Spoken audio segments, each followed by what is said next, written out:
The Earth of 130,000 years ago bore little resemblance to the frozen wasteland it would become. During this period, known as the Eemian interglacial, our planet basked in warmth that exceeded even modern temperatures. Global mean temperatures ran 1 to 2 degrees Celsius, higher than those recorded in the 21st century, transforming vast swaths of the Northern Hemisphere into lush, temperate landscapes where ice sheets had previously dominated. This thermal maximum represented the culmination of a gradual warming trend that had been building for millennia, driven by orbital configurations that concentrated solar radiation in the Arctic during summer months. The elevated temperatures triggered massive ice sheet collapse across Greenland and portions of Antarctica. Meltwater cascaded into the world's oceans, raising sea levels between 4 and 6 meters above present-day measurements. Coastal regions that would later emerge as dry land during glacial periods remained submerged beneath warm, shallow seas. The Mediterranean expanded beyond its current boundaries, while the North Sea stretched further inland across what would become the British Isles and northern European plains. These higher sea levels created archipelagos where continuous land masses exist today, fundamentally altering migration routes for both animals and early human populations. The Scandinavian peninsula, freed from its burden of glacial ice, experienced rapid geological rebound as the Earth's crust adjusted to the removal of tremendous weight.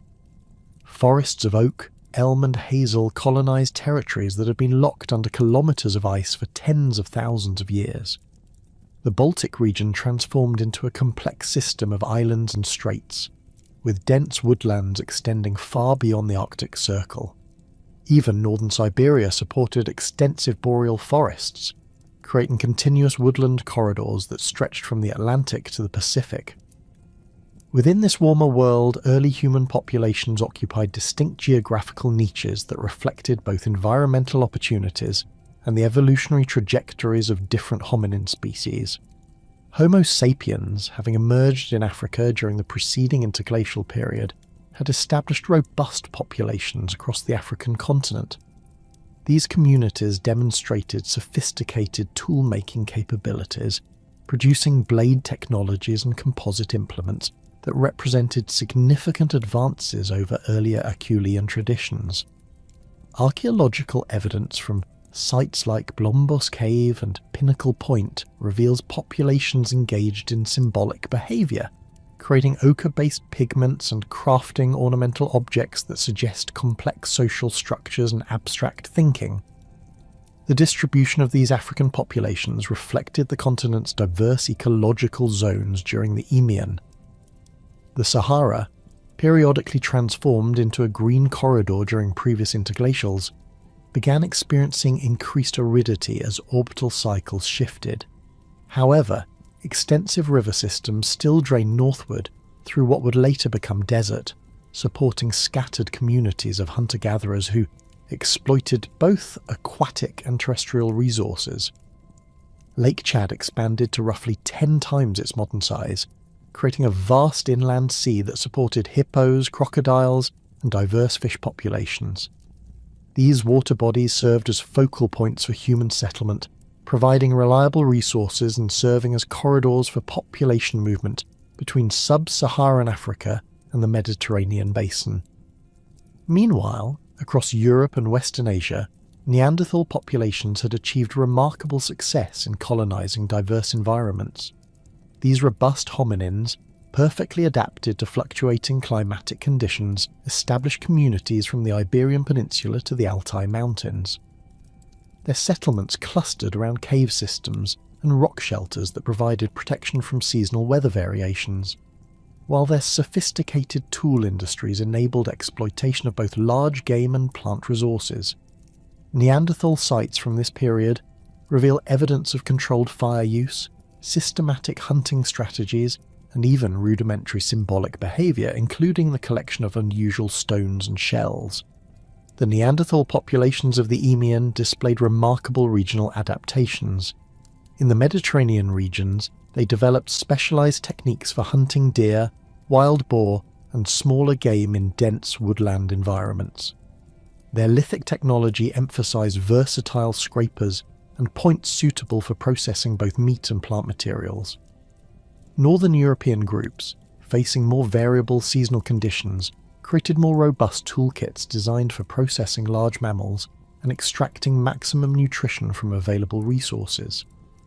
These populations demonstrated intimate knowledge of their local environments, timing their movements to exploit seasonal abundance of nuts, berries, and migrating animals.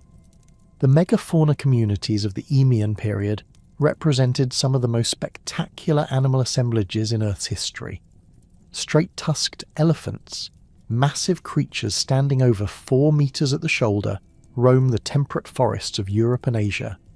These giants, larger than modern African elephants, possessed enormous curved tusks that could exceed 3 meters in length. Their presence shaped entire ecosystems, creating clearings in dense woodlands and maintaining open grasslands through their feeding behaviours.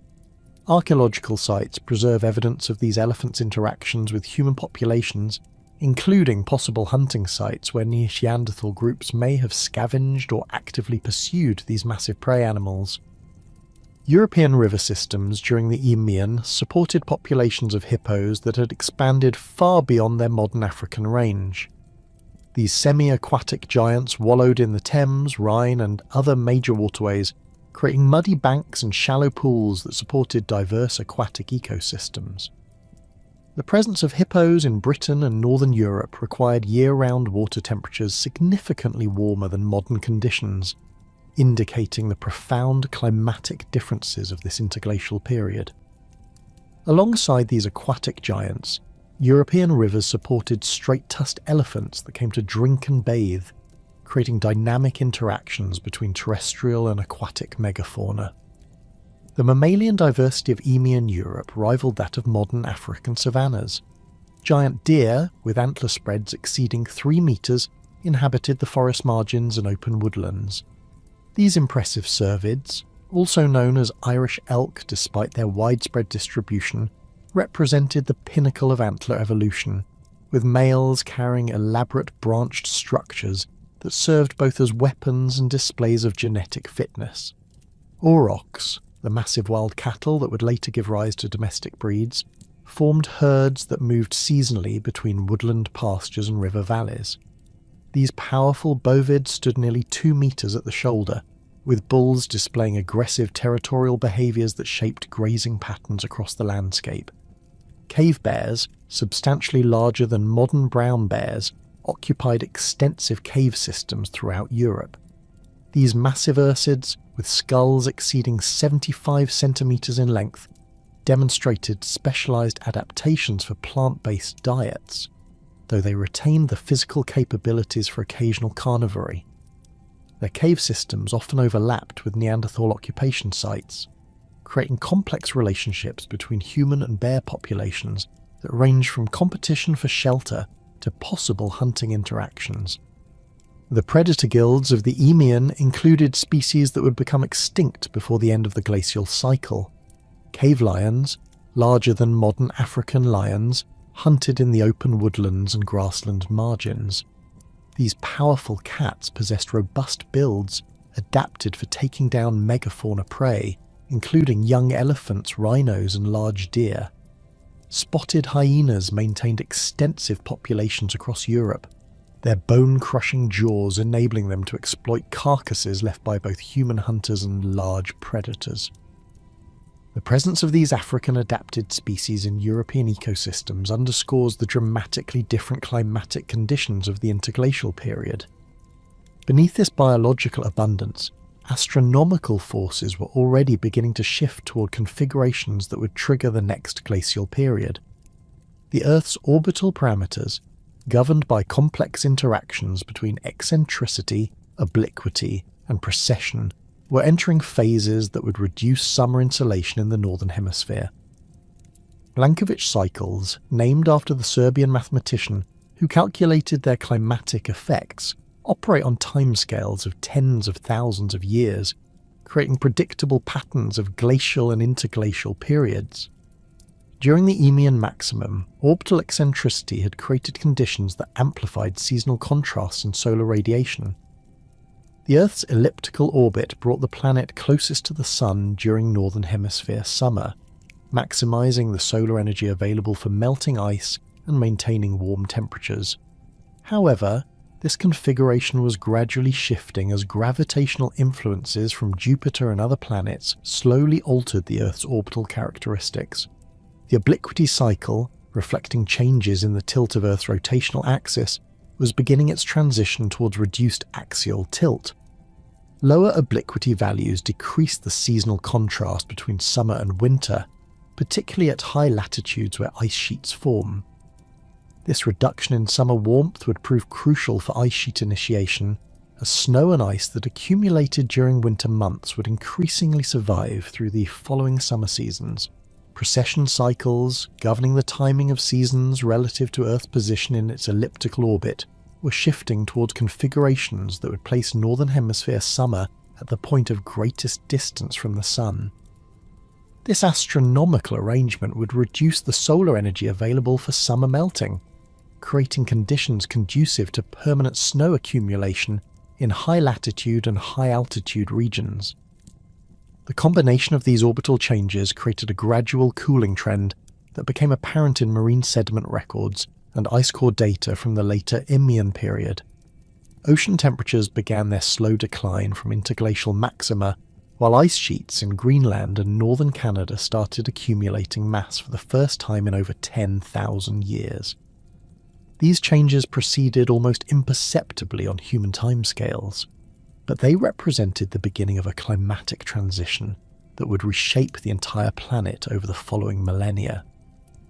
The transition from the Eemian warmth occurred with deceptive gradualness. Ocean surface temperatures dropped by fractions of degrees each millennium, while winter snows lingered progressively longer in the mountains of Scandinavia and the Canadian Arctic. What began as subtle shifts in seasonal patterns accelerated into dramatic environmental transformation as orbital mechanics drove the planet toward its next major glaciation. By 115,000 years ago, permanent ice fields had established themselves across northern Quebec and Labrador, marking the nascent stages of what would become the Laurentide ice sheet. The initial accumulation zones formed in the highlands of eastern Canada, where elevation combined with latitude to create conditions favourable for year-round ice retention. The Torn Gap Mountains and the Labrador Plateau became focal points for snow accumulation as moisture-laden air masses from the Atlantic deposited heavy snowfall across these elevated regions. Unlike the temporary winter snow cover of the Eemian, these deposits persisted through increasingly cool summers, gradually compacting into dense firn and eventually glacial ice. The transformation from loose snow to solid ice occurred through a process of repeated melting and refreezing, creating layers of dense material that reflected sunlight and further cooled local temperatures. As ice thickness increased, the accumulated mass began flowing outward under its own weight, following the natural topography of the Canadian Shield. The ancient Precambrian bedrock, worn smooth by previous glaciations, provided ideal surfaces for ice sheet expansion. Valleys carved by earlier ice advances channeled the growing glaciers southward and westward, creating ice streams that moved at rates of several meters per year. These early ice flows carved distinctive grooves and striations into the underlying bedrock, evidence that remains visible across the Canadian landscape today. The mechanics of ice sheet growth followed predictable physical principles. As ice thickness exceeded several hundred meters, the immense weight compressed the lower layers, creating conditions where ice behaved as a viscous fluid. This plastic deformation allowed the ice mass to spread horizontally, extending its margins far beyond the original accumulation zones. The advancing ice front bulldozed loose sediments, incorporating rock debris that enhanced the glacier's erosive power. Moraines of mixed stone and soil accumulated at the ice margins, creating distinctive landforms that mark the maximum extent of glacial advances. Simultaneously across the Atlantic, the Fennoscandian ice sheet began its own dramatic expansion from nucleation centres in the Norwegian mountains. The Scandus Mountains, running along the spine of the Scandinavian peninsula, provided the initial accumulation zones where persistent snowfields gradually transformed into active glaciers. Unlike the relatively uniform topography of the Canadian Shield, Scandinavia's complex mountain geography created multiple ice domes that eventually coalesced into a single massive ice sheet. The Fennoscandian ice expansion followed the natural drainage basins of northern Europe, with major ice streams flowing down the Baltic Depression and across the North European plain. The advancing ice encountered less resistance than its North American counterpart, as the relatively low-lying terrain of northern Europe offered few topographic barriers to glacial advance. Ice streams carved deep valleys through the crystalline bedrock of Finland and Sweden, creating the distinctive fjord landscapes that characterize modern Scandinavia. The growth of these continental ice sheets triggered cascading environmental changes that extended far beyond their immediate margins. The most dramatic consequence involved global sea level, which began dropping as increasing quantities of water became locked in terrestrial ice. The relationship between ice volume and sea level operates through simple mass balance. Every cubic kilometre of ice represents approximately 900,000 cubic metres of water removed from the ocean system.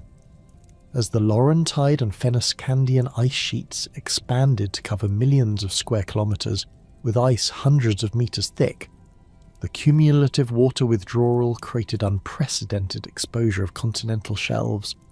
By 100,000 years ago, sea levels had dropped approximately 40 metres below modern levels, exposing vast areas of previously submerged terrain. The English Channel began emerging as a broad river valley, with the Thames and Rhine systems converging into a single drainage network that flowed northward across the exposed Doggerland Plain. This emergent landscape, stretching from eastern England to the Netherlands and beyond, created a continuous land bridge that connected the British Isles to continental Europe for the first time in over 100,000 years. The exposed Doggerland region developed into a complex ecosystem of rivers, lakes and grasslands that supported diverse plant and animal communities. Archaeological evidence suggests that this land bridge became a crucial corridor for both animal migrations and human population movements. The terrain consisted primarily of fertile alluvial deposits left by retreating seas, creating ideal conditions for the establishment of grassland communities that could support large herbivore populations. Even more significant for human migration patterns was the emergence of Beringia, the land bridge connecting Asia and North America across what is now the Bering Strait. As sea levels dropped beyond 50 metres below present levels, the shallow waters of the Bering Sea retreated, exposing a landmass nearly 2,000 kilometres wide at its maximum extent. This exposed terrain, technically a continuation of the Siberian and Alaskan continental shelves, created an unbroken pathway between the old and new worlds. Beringia represented more than a simple land bridge. It constituted a distinct biogeographical province with its own characteristic flora and fauna. The region supported extensive grassland communities dominated by sedges, grasses and herbs that could tolerate the harsh continental climate. These plant communities, adapted to cold temperatures and strong seasonal variations, provided the foundation for what ecologists term the mammoth steppe ecosystem that would dominate much of northern Eurasia and northwestern North America throughout the glacial period. The mammoth steppe represented a unique ecosystem without modern analogues, characterized by extremely high productivity despite harsh climatic conditions. The plant communities consisted primarily of cold-adapted grasses and herbs that grew in dense mats, creating a continuous carpet of vegetation across vast areas. Unlike modern tundra, which supports relatively low animal biomass, The mammoth steppe sustained enormous populations of large herbivores through a combination of high plant productivity and efficient nutrient cycling. Woolly mammoths emerged as the dominant megafauna of these grassland systems, their massive size and specialized adaptations making them perfectly suited to exploit the abundant plant resources. These impressive elephantids, standing up to 3.5 meters at the shoulder, possessed dense undercoats of fine wool covered by long guard hairs that provided insulation against temperatures that regularly dropped below -40 degrees Celsius. Their curved tusks, reaching lengths of 4 meters in mature males, served multiple functions, including snow removal, bark stripping, and intraspecific combat during mating seasons. The mammoths' feeding behavior shaped entire landscapes through their impact on vegetation communities. A single adult mammoth consumed 300 kilograms of plant material daily, requiring constant movement across the landscape to avoid overgrazing any particular area. Their feeding patterns created a mosaic of habitats, with heavily grazed areas alternating with less disturbed zones that supported different plant species. The animal's massive feet, measuring over 40 centimeters in diameter, compacted snow and soil, creating pathways that other animals followed and that influenced drainage patterns across the landscape. Woolly rhinoceros shared these grassland habitats with mammoths, though their feeding strategies focused more heavily on woody browse and coarser vegetation. These massive ungulates, weighing up to 3,000 kilograms, possessed distinctive flattened horns adapted for sweeping snow away from buried vegetation. Their thick, shaggy coats provided insulation comparable to that of mammoths, while their broad, flat feet distributed weight effectively across soft ground and snow. The presence of both mammoth and rhinoceros populations in the same habitats suggests remarkable productivity in these ancient grassland systems.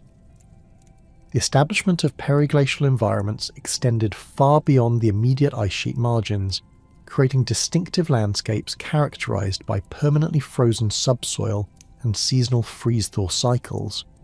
These periglacial zones, extending hundreds of kilometers south of the ice margins, supported unique geological processes that shaped terrain in ways visible across modern landscapes. Frost wedging split bedrock along natural fractures, creating extensive tailor slopes and boulder fields. Solifluction, the slow-down slope movement of water-saturated soil during brief summer thaws, created distinctive lobed and terraced landforms. The development of permafrost across vast areas of northern Eurasia and North America fundamentally altered hydrological systems. Surface water could not penetrate the permanently frozen subsoil, creating extensive wetlands and shallow lakes during summer months. These water bodies supported diverse aquatic ecosystems and provided critical habitat for migratory waterfowl and other wildlife. The permafrost also preserved organic material with exceptional fidelity, creating the fossil deposits that provide modern scientists with detailed information about Pleistocene ecosystems. During this period of environmental transformation, human populations faced unprecedented challenges and opportunities. Homo sapiens communities in Africa continued developing increasingly sophisticated technologies and social systems, while also beginning tentative expansions beyond their continental homeland. Archaeological evidence from sites like Kafse and School, caves in the Levant, documents the presence of anatomically modern humans in the eastern Mediterranean region by approximately 100,000 years ago. These early human expansions into the Levant represented significant achievements in adaptation and technology. The migrants possessed advanced lithic technologies that included carefully prepared blade cores and composite tools incorporating multiple materials. Their toolkits demonstrated remarkable standardization across different sites, suggesting well-developed cultural traditions and possibly symbolic communication systems that enabled the transmission of complex technical knowledge. The Levantine populations encountered environmental conditions markedly different from their African origins. The region experienced increased aridity as global cooling reduced monsoon strength and altered precipitation patterns. However, the eastern Mediterranean retained sufficient moisture to support woodland and grassland communities that could sustain human populations.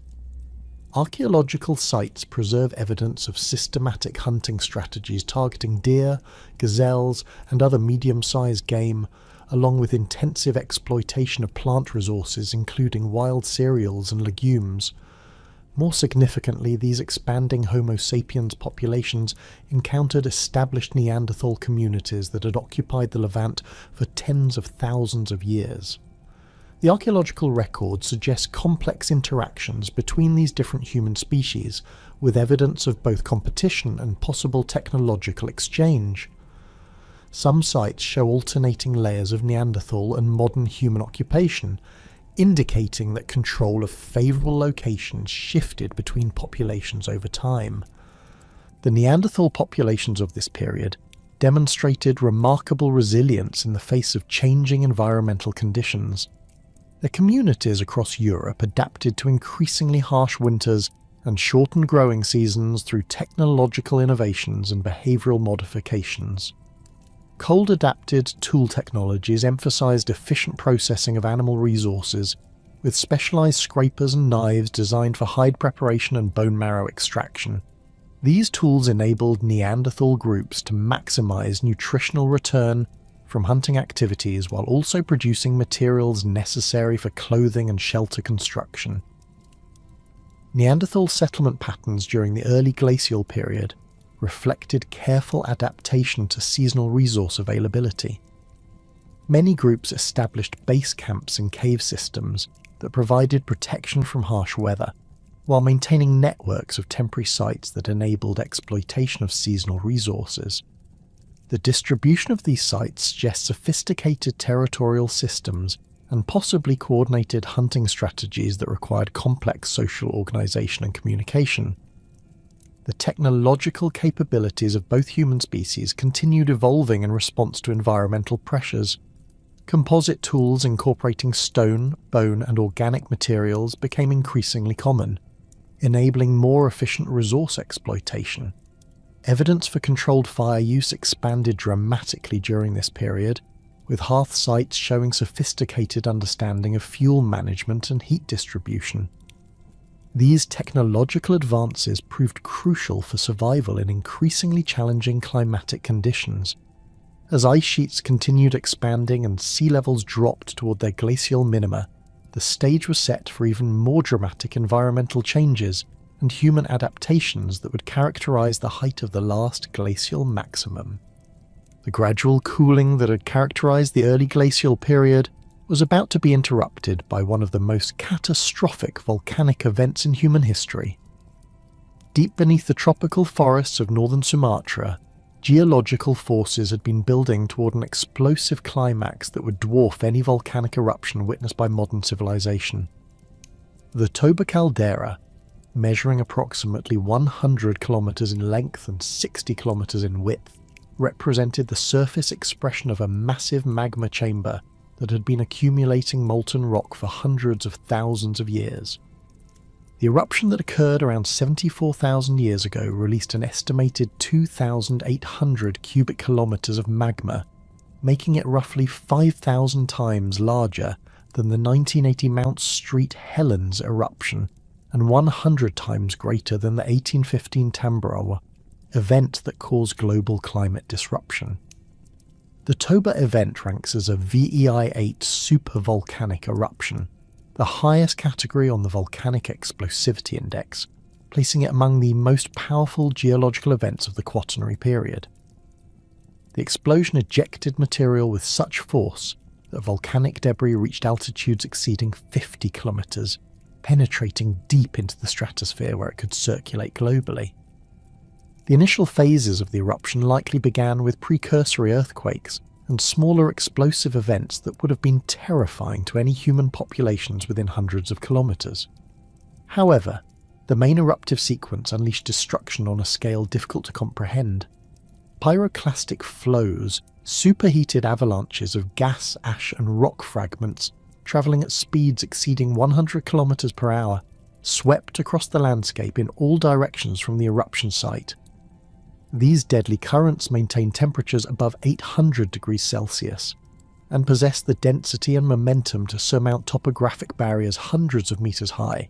Within a radius of 200 kilometers from the eruption center, virtually all life was instantly obliterated. The pyroclastic flows carbonized forests, boiled rivers, and buried the landscape under deposits reaching thicknesses of 600 meters in some locations. The city of Medan, had it existed, would have been buried under 600 meters of volcanic material. The flows extended across the Strait of Malacca, reaching the Malay Peninsula and covering areas that would later become modern Malaysia under meters of volcanic debris. The atmospheric injection of volcanic material created immediate and dramatic climatic effects across the entire planet. Fine ash particles, measuring less than 2 micrometers in diameter, remained suspended in the stratosphere for several years, creating a global veil that reduced incoming solar radiation by an estimated 90% depending on latitude. This massive reduction in solar energy reaching Earth's surface triggered what volcanologists term a volcanic winter, a period of sustained global cooling that lasted between 6 and 10 years according to various climate models. Temperature reconstructions based on ice core data from Greenland and Antarctica suggest that global mean temperatures dropped by 3 to 5 degrees Celsius during the immediate aftermath of the eruption. However, regional variations were far more extreme, with some areas experiencing temperature deviations of 10 to 15 degrees Celsius below normal conditions. The Northern Hemisphere, already experiencing gradual cooling due to orbital cycles, faced particularly severe temperature reductions that pushed many regions toward conditions approaching those of the last glacial maximum. The climatic disruption extended far beyond simple temperature reduction. The massive injection of sulfur compounds into the stratosphere created sulfuric acid aerosols that not only blocked sunlight, but also altered precipitation patterns across the globe. Monsoon systems, crucial for supporting agricultural and natural ecosystems across Asia and Africa, weakened dramatically or failed entirely for several consecutive years. The Indian subcontinent, normally receiving life-sustaining seasonal rains, experienced severe drought conditions that persisted long after the volcanic ash had settled. These environmental catastrophes had profound implications for human populations that were already struggling to adapt to the challenges of an increasingly cold world. The Toba catastrophe hypothesis, first proposed by anthropologist Stanley Ambrose in 1998, suggests that the volcanic winter created conditions so severe that Homo sapiens populations were reduced to perhaps 1,000, 10,000 breeding individuals. This proposed demographic bottleneck would represent the closest approach to extinction that our species has ever experienced. Genetic evidence supporting this hypothesis comes from studies of mitochondrial DNA and Y chromosome variations in modern human populations. The relatively low genetic diversity observed in contemporary Homo sapiens, particularly when compared to other primate species, suggests that our species passed through a severe population bottleneck sometime between 100,000 and 50,000 years ago. The timing of this genetic constriction corresponds closely with the Toba eruption, leading some researchers to propose direct causation between the volcanic catastrophe and near-human extinction. The bottleneck hypothesis gains additional support from the observation that all non-African human populations appear to descend from a relatively small founding group that expanded from Africa sometime after 70,000 years ago. This pattern suggests that earlier human expansions into Asia and the Middle East, documented at sites like Kafsa and School, may have been terminated by the Toba catastrophe. The populations that survived would have been primarily African groups that were geographically distant from the eruption centre and possibly better adapted to variable environmental conditions. However, archaeological evidence from the Indian subcontinent has begun to challenge the most extreme versions of the Toba catastrophe hypothesis.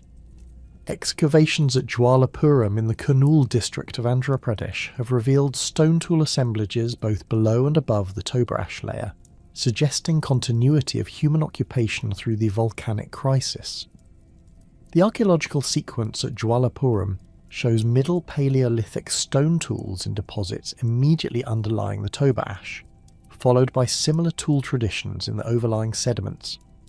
The Jwalapuram evidence indicates that human populations in India possessed sufficient technological and social capabilities to survive the immediate effects of the toba eruption. The stone tool assemblages include sophisticated blade technologies and prepared core techniques that demonstrate advanced lithic skills. The similarity between pre- and post-toba tool traditions suggests that local human populations maintained their cultural knowledge and technical capabilities despite the environmental catastrophe. Additional archaeological sites across India have yielded similar evidence for human survival through the toba event. Excavations at Darbar in the Middle Sun Valley of northern India have produced stone tool sequences that span the toba ash horizon, again suggesting population continuity rather than local extinction. These sites preserve evidence of systematic tool production, using carefully prepared cores and standardized reduction sequences that indicate sophisticated cultural traditions. The technological capabilities demonstrated at these sites suggest that human populations developed adaptive strategies sufficient to cope with severe environmental stress. The tool assemblages include specialized implements for processing plant materials, indicating that these communities had developed broad-spectrum subsistence strategies that could exploit diverse resource bases. This technological flexibility may have been crucial for survival during the prolonged environmental disruption following the toba eruption. The survival of human populations in India during the toba crisis required remarkable adaptations to drastically altered environmental conditions. The volcanic ash fall across the subcontinent reached thicknesses of several centimetres, sufficient to disrupt plant communities and contaminate water sources. The reduction in solar radiation would have severely impacted plant productivity, reducing the availability of both wild plant foods and the herbivore populations that depended on them. Archaeological evidence suggests that surviving human groups adapted through increased mobility and dietary diversification. Sites from this period show evidence for exploitation of underground storage organs, tubers, and roots that would have been less affected by surface ash deposition. The processing tools found at these sites include specialized grinding implements that may have been used to remove volcanic ash from plant materials or to process foods that required extensive preparation to remove toxic compounds. The demographic impact of the toba eruption extended beyond immediate mortality to include long-term reproductive consequences. Volcanic ash inhalation would have caused severe respiratory problems, particularly affecting children and elderly individuals. The reduction in food availability would have led to malnutrition and increased susceptibility to disease. These factors combined to create sustained population decline that continued for generations after the initial eruption. Despite these challenges, the genetic evidence suggests that some human populations not only survived, but eventually thrived in the post-toba environment. The mitochondrial DNA lineages that expanded from Africa after 70,000 years ago show patterns consistent with rapid population growth from small founding groups. This demographic expansion indicates that surviving populations possessed adaptive advantages that enable them to exploit the recovering post-volcanic environment effectively. The recovery patterns following the toba catastrophe reveal the remarkable resilience of both human populations and natural ecosystems. Climate records from ice cores and marine sediments show that global temperatures began returning to pre-eruption levels within a decade of the event. However, regional recovery varied significantly, with some areas experiencing prolonged disruption, while others rebounded relatively quickly. Vegetation communities across the affected regions showed differential recovery rates, depending on local environmental conditions and the severity of initial damage. areas that received heavy ashfall experienced delayed ecological recovery as soils required time to develop sufficient fertility to support plant growth. However, the volcanic ash also provided mineral nutrients that ultimately enhanced soil fertility once the initial toxic effects had been ameliorated through weathering and leaching. The megafauna populations of Asia faced severe challenges during and after the Toba eruption. Large herbivores dependent on extensive grassland and woodland habitats suffered massive mortality as vegetation communities collapsed under the combined effects of ash burial and reduced solar radiation. Archaeological sites from this period show evidence of increased human exploitation of stressed animal populations, suggesting that surviving human groups may have benefited temporarily from the availability of weakened prey animals. However, the long-term effects on megafauna populations were severe and persistent. Many large mammal species that had thrived in the pre-Toba environment never fully recovered their previous population levels. The disruption of migration routes and breeding grounds created lasting impacts on species that required large territories and stable environmental conditions. These effects contributed to the broader pattern of megafauna extinction that characterized the later Pleistocene period. The Toba catastrophe also had significant impacts on human technological and cultural evolution. The severe environmental stress may have accelerated the development of more sophisticated technologies and social systems necessary for survival in unpredictable conditions. Archaeological evidence from post-Toba sites shows increased standardization of tool technologies and evidence for long-distance exchange networks that may have developed as adaptive responses to resource scarcity and environmental uncertainty.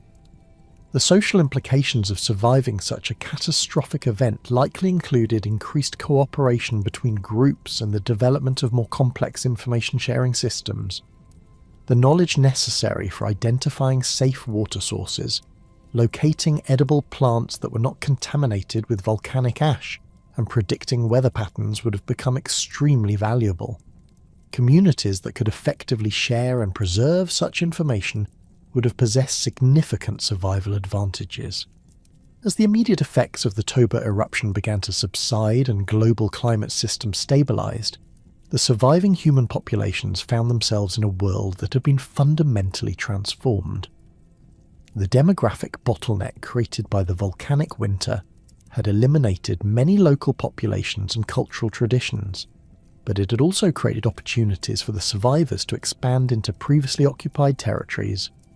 The stage was set for the remarkable human expansion that would characterize the following millennia, as small groups of survivors began the process of recolonizing vast areas of Asia and eventually expanding into previously uninhabited continents.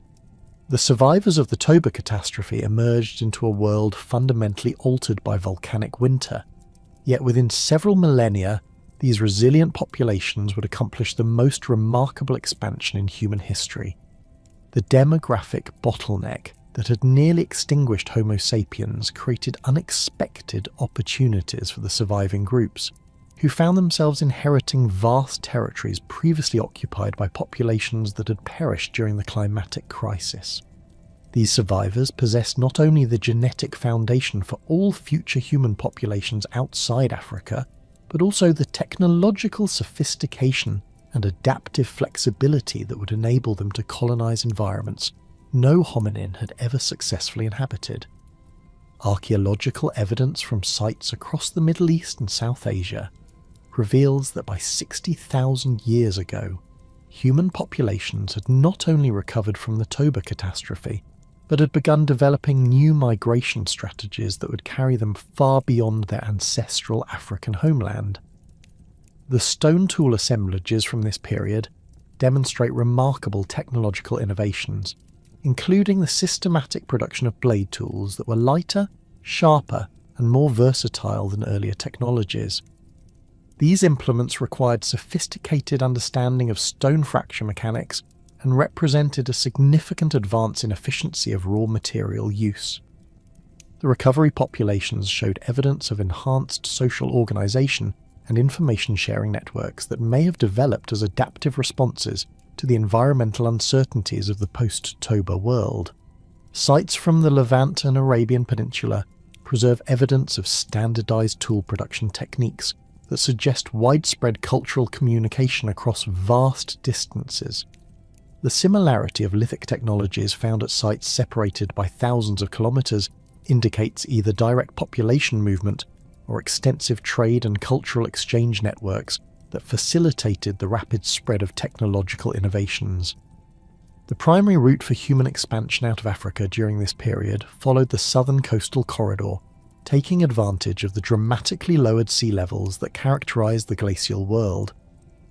As continental ice sheets continued locking up oceanic water, sea levels had dropped more than 60 meters below modern levels, exposing vast areas of previously submerged continental shelf. The Red Sea, normally a significant barrier to movement between Africa and Arabia, had narrowed to a strait less than 4 kilometers wide at its southern end, creating a crossing point that required only rudimentary watercraft to navigate.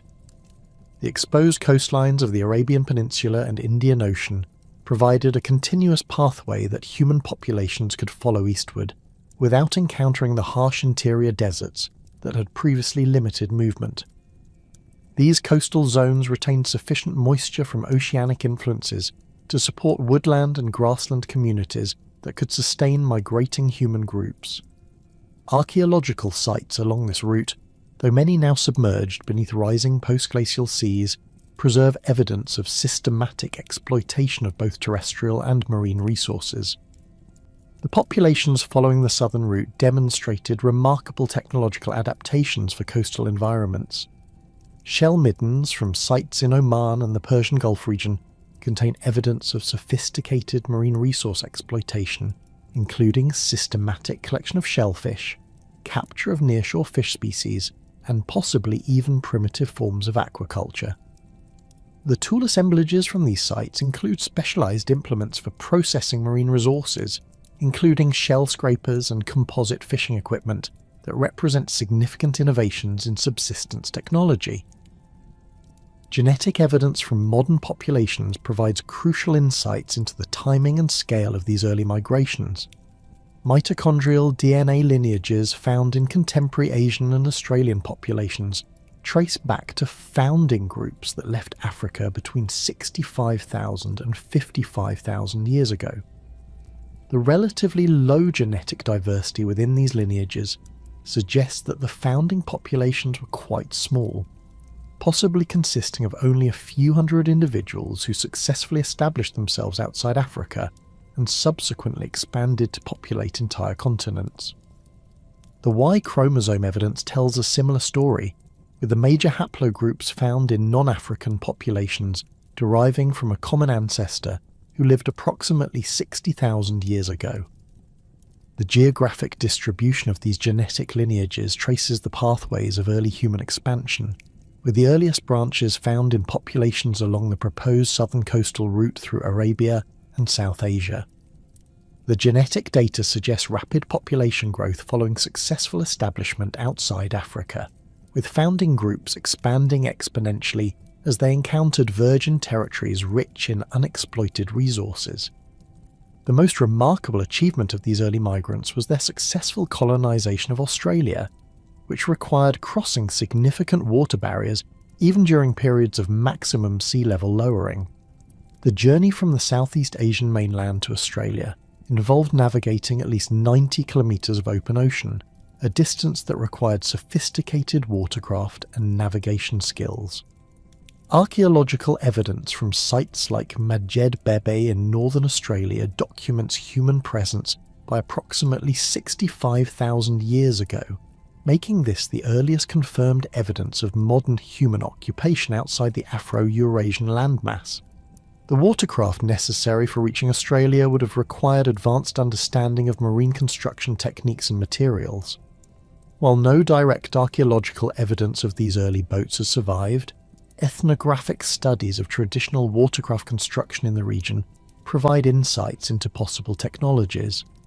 Bamboo rafts lashed with plant fibres could achieve sufficient size and stability for ocean crossings, while bark canoes sealed with tree resins offered alternative construction methods using readily available materials. The successful crossing required not only appropriate technology, but also sophisticated understanding of ocean currents, wind patterns, and celestial navigation. The human populations that reached Australia encountered a continent populated by megafauna species that had evolved in isolation for millions of years. Giant marsupials, including Diprotodon optatum, weighing over 2,000 kilograms, dominated the herbivore communities across much of the continent. These massive wombat-like creatures, standing 2 meters at the shoulder, possessed powerful claws adapted for digging and stripping bark from trees. Their feeding behaviour shaped entire ecosystems, creating clearings in dense woodland and maintaining grassland communities through their grazing activities. The Australian megafauna assemblage included predators equally impressive in scale. Megalania prisca, a monitor lizard reaching lengths of 7 meters, represented the apex predator in many ecosystems. These massive reptiles possessed venomous saliva and crushing bite forces that enabled them to take down prey as large as Diprotodon. Thylacoleo carnifex, the marsupial lion, combined the climbing abilities of modern koalas with the predatory adaptations of large cats, using enormous thumb claws to dispatch prey animals in dense woodland environments. The arrival of human populations in Australia coincided with dramatic environmental changes that would ultimately lead to the extinction of most megafauna species. Archaeological sites preserve evidence of human hunting activities targeting large animals, including butchery sites where Diprotodon remains show clear evidence of systematic processing. However, the relationship between human arrival and megafauna extinction remains complex, with climate change and habitat modification through human use of fire also contributing to ecosystem transformation. The Aboriginal populations that colonised Australia demonstrated remarkable adaptive capabilities, developing technologies and social systems suited to the continent's diverse environments. The stone tool traditions that developed in Australia show both continuity with earlier Asian technologies and significant innovations adapted to local raw materials and subsistence needs. The extensive use of ground-edge axes, rare in contemporary Asian assemblages, reflects adaptation to the woody plants that dominated many Australian environments. Fire management emerged as a crucial technology for Australian populations, enabling them to modify landscapes on continental scales. The systematic burning practices developed by Aboriginal groups created mosaic patterns of vegetation that increased habitat diversity and promoted the growth of useful plant species. Archaeological evidence suggests that these fire management systems were established within several millennia of initial colonisation, indicating rapid development of sophisticated landscape modification techniques. Meanwhile, across Eurasia, the expanding Homo sapiens populations encountered established Neanderthal communities that had occupied these regions for hundreds of thousands of years. The archaeological record from sites across Europe and Western Asia documents complex interactions between these different human species, ranging from competition for resources to technological exchange and genetic admixture. The Châtelperronian culture of southwestern France and northern Spain represents a particularly intriguing example of possible cultural interaction, with Neanderthal populations adopting blade technologies and symbolic behaviours characteristic of modern human traditions. Recent genetic studies have revealed that interbreeding between Homo sapiens and Neanderthals occurred multiple times and in multiple locations as the expanding modern human populations encountered Neanderthal groups. The Neanderthal DNA sequences found in contemporary non-African populations, typically comprising 1–3% of individual genomes, derive from a mixture of events that occurred primarily in the Middle East and Central Asia between 60,000 and 40,000 years ago. These genetic exchanges occurred despite significant biological and cultural differences between the species, suggesting that reproductive barriers were not absolute. The archaeological evidence for Homo sapiens-Neanderthal interactions includes sites where both species' tool technologies appear in the same stratigraphic sequences, indicating either direct contact or rapid succession of occupation. At Arcy-sur-Cure in France, Châtel-Perronian levels containing Neanderthal remains also preserve blade tools and bone ornaments typically associated with modern human cultures. This technological convergence suggests either independent innovation by Neanderthals or cultural transmission from contemporary Homo sapiens populations. The demographic impact of the Homo sapiens expansion on Neanderthal populations appears to have been severe and ultimately terminal. Radiocarbon dating of late Neanderthal sites across Europe shows a pattern of population contraction and eventual disappearance that correlates with the arrival of modern human populations in each region.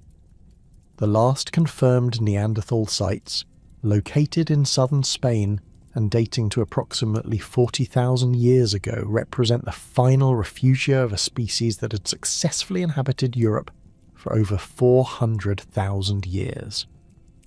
The technological innovations that characterized this period of human expansion included the development of sophisticated composite tools that combined multiple materials to achieve enhanced performance. Spear throwers, or atlatls, emerged during this period as mechanical devices that increased the velocity and accuracy of projectile weapons. These implements, carved from wood or antler and precisely balanced to optimize throwing mechanics, represented significant advances in hunting technology that enabled more efficient exploitation of large game animals. The systematic production of bone and antler tools became increasingly common during this period, with archaeological sites preserving evidence of specialized workshops where these materials were processed into finished implements. Bone needles, some with eyes so small they required magnification to thread, demonstrate remarkable precision in manufacturing and suggest the development of sophisticated clothing technologies. The ability to produce fitted garments would have been crucial for survival in the harsh climates that characterized much of Eurasia during this glacial period. Evidence for symbolic behavior and artistic expression becomes increasingly abundant in the archaeological record from this period. The cave paintings at sites like Chauvet in France, dating to approximately 40,000 years ago, represent some of the earliest confirmed examples of representational art in the archaeological record.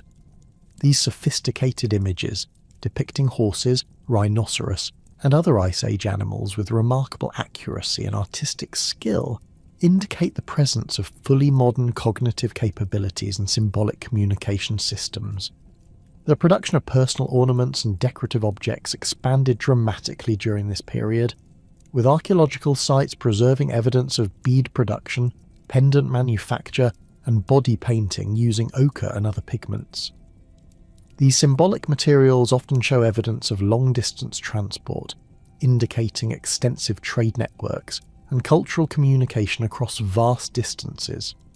The standardization of ornament styles across broad geographic regions suggests the emergence of shared cultural identities and possibly complex social hierarchies.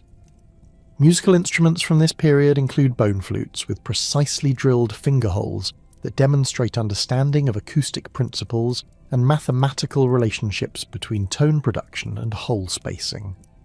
The Hohlefels flute from Germany, dating to approximately 40,000 years ago, represents one of the earliest confirmed musical instruments and suggests that complex cultural expressions were well-established components of human society by this time.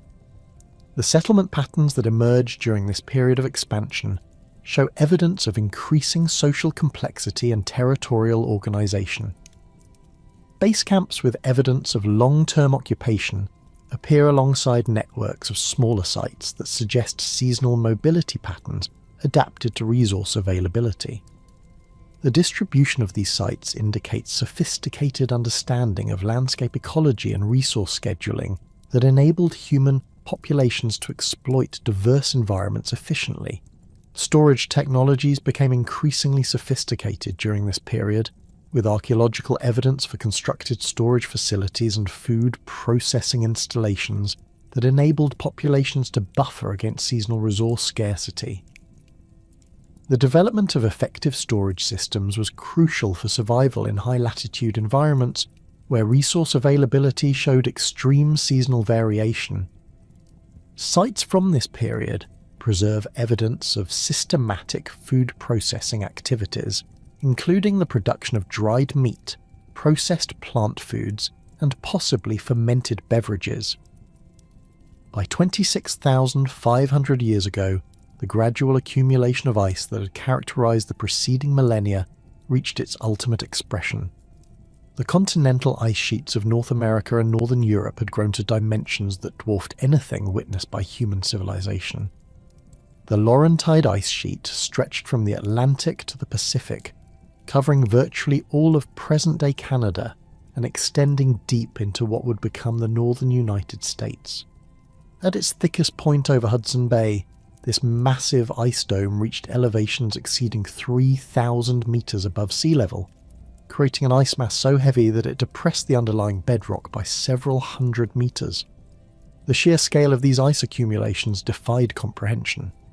The Laurentide ice sheet alone contained approximately 26.5 million cubic kilometers of ice, representing roughly 13 times the volume of all present-day ice sheets combined.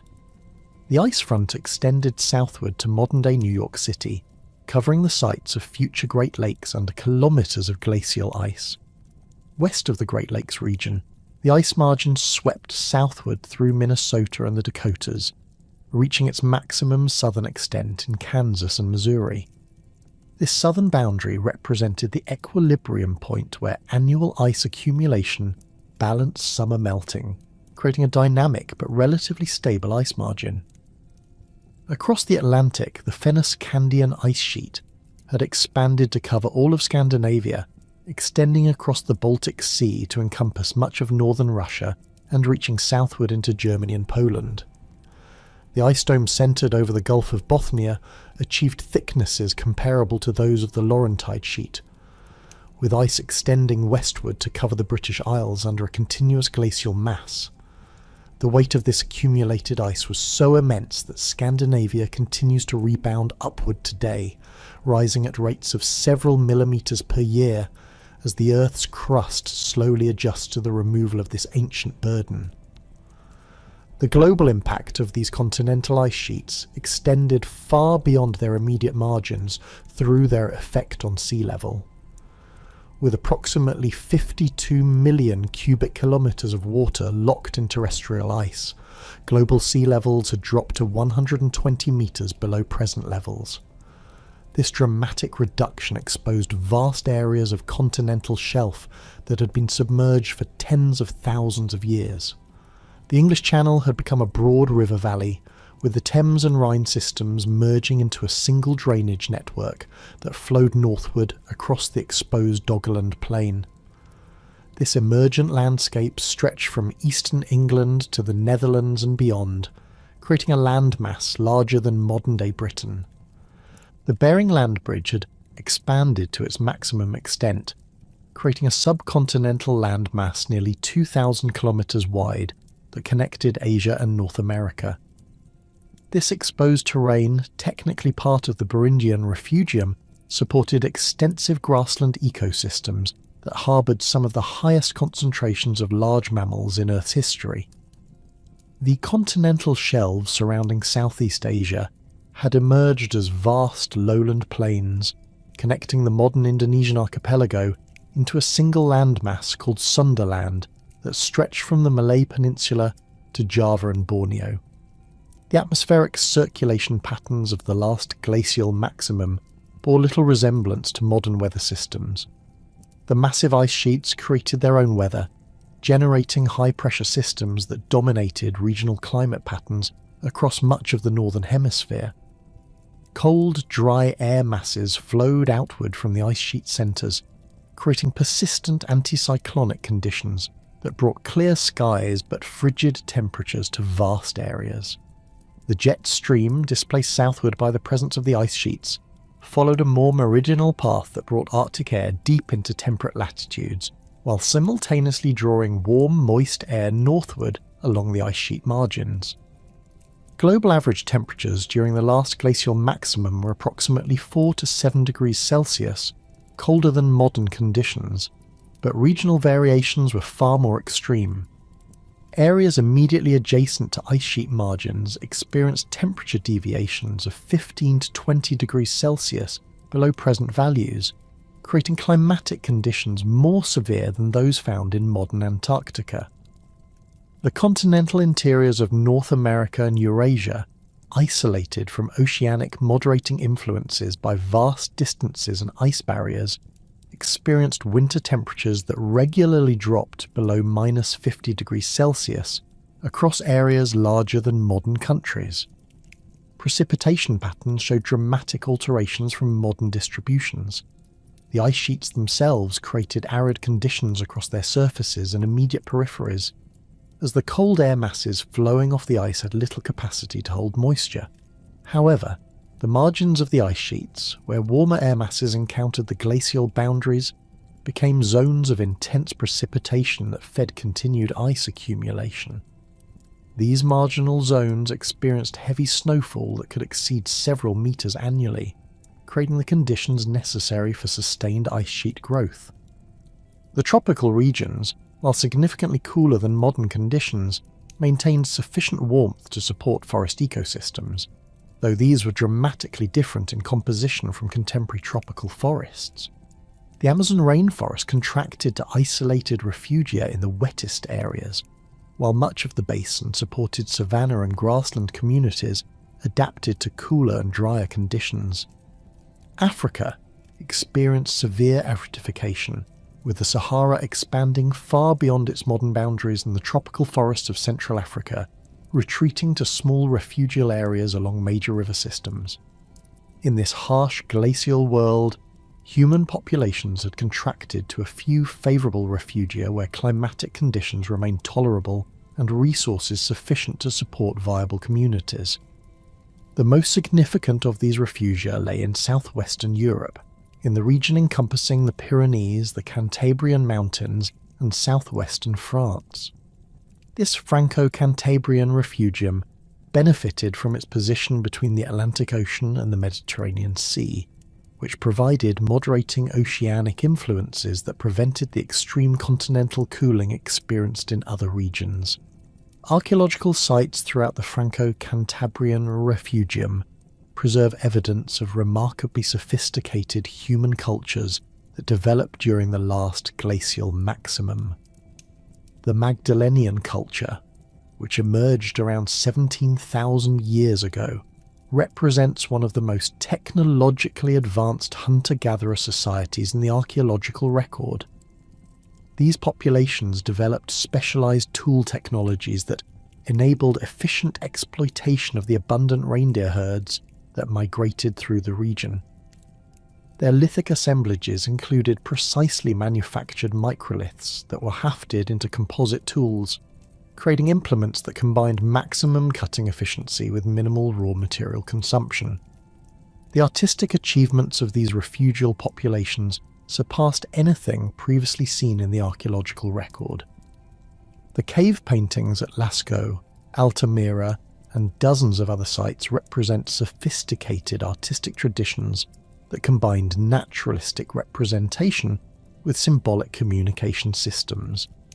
These images, created using carefully prepared pigments and sophisticated painting techniques, demonstrate detailed knowledge of animal anatomy and behaviour that could only have been acquired through intensive observation and cultural transmission of knowledge across generations.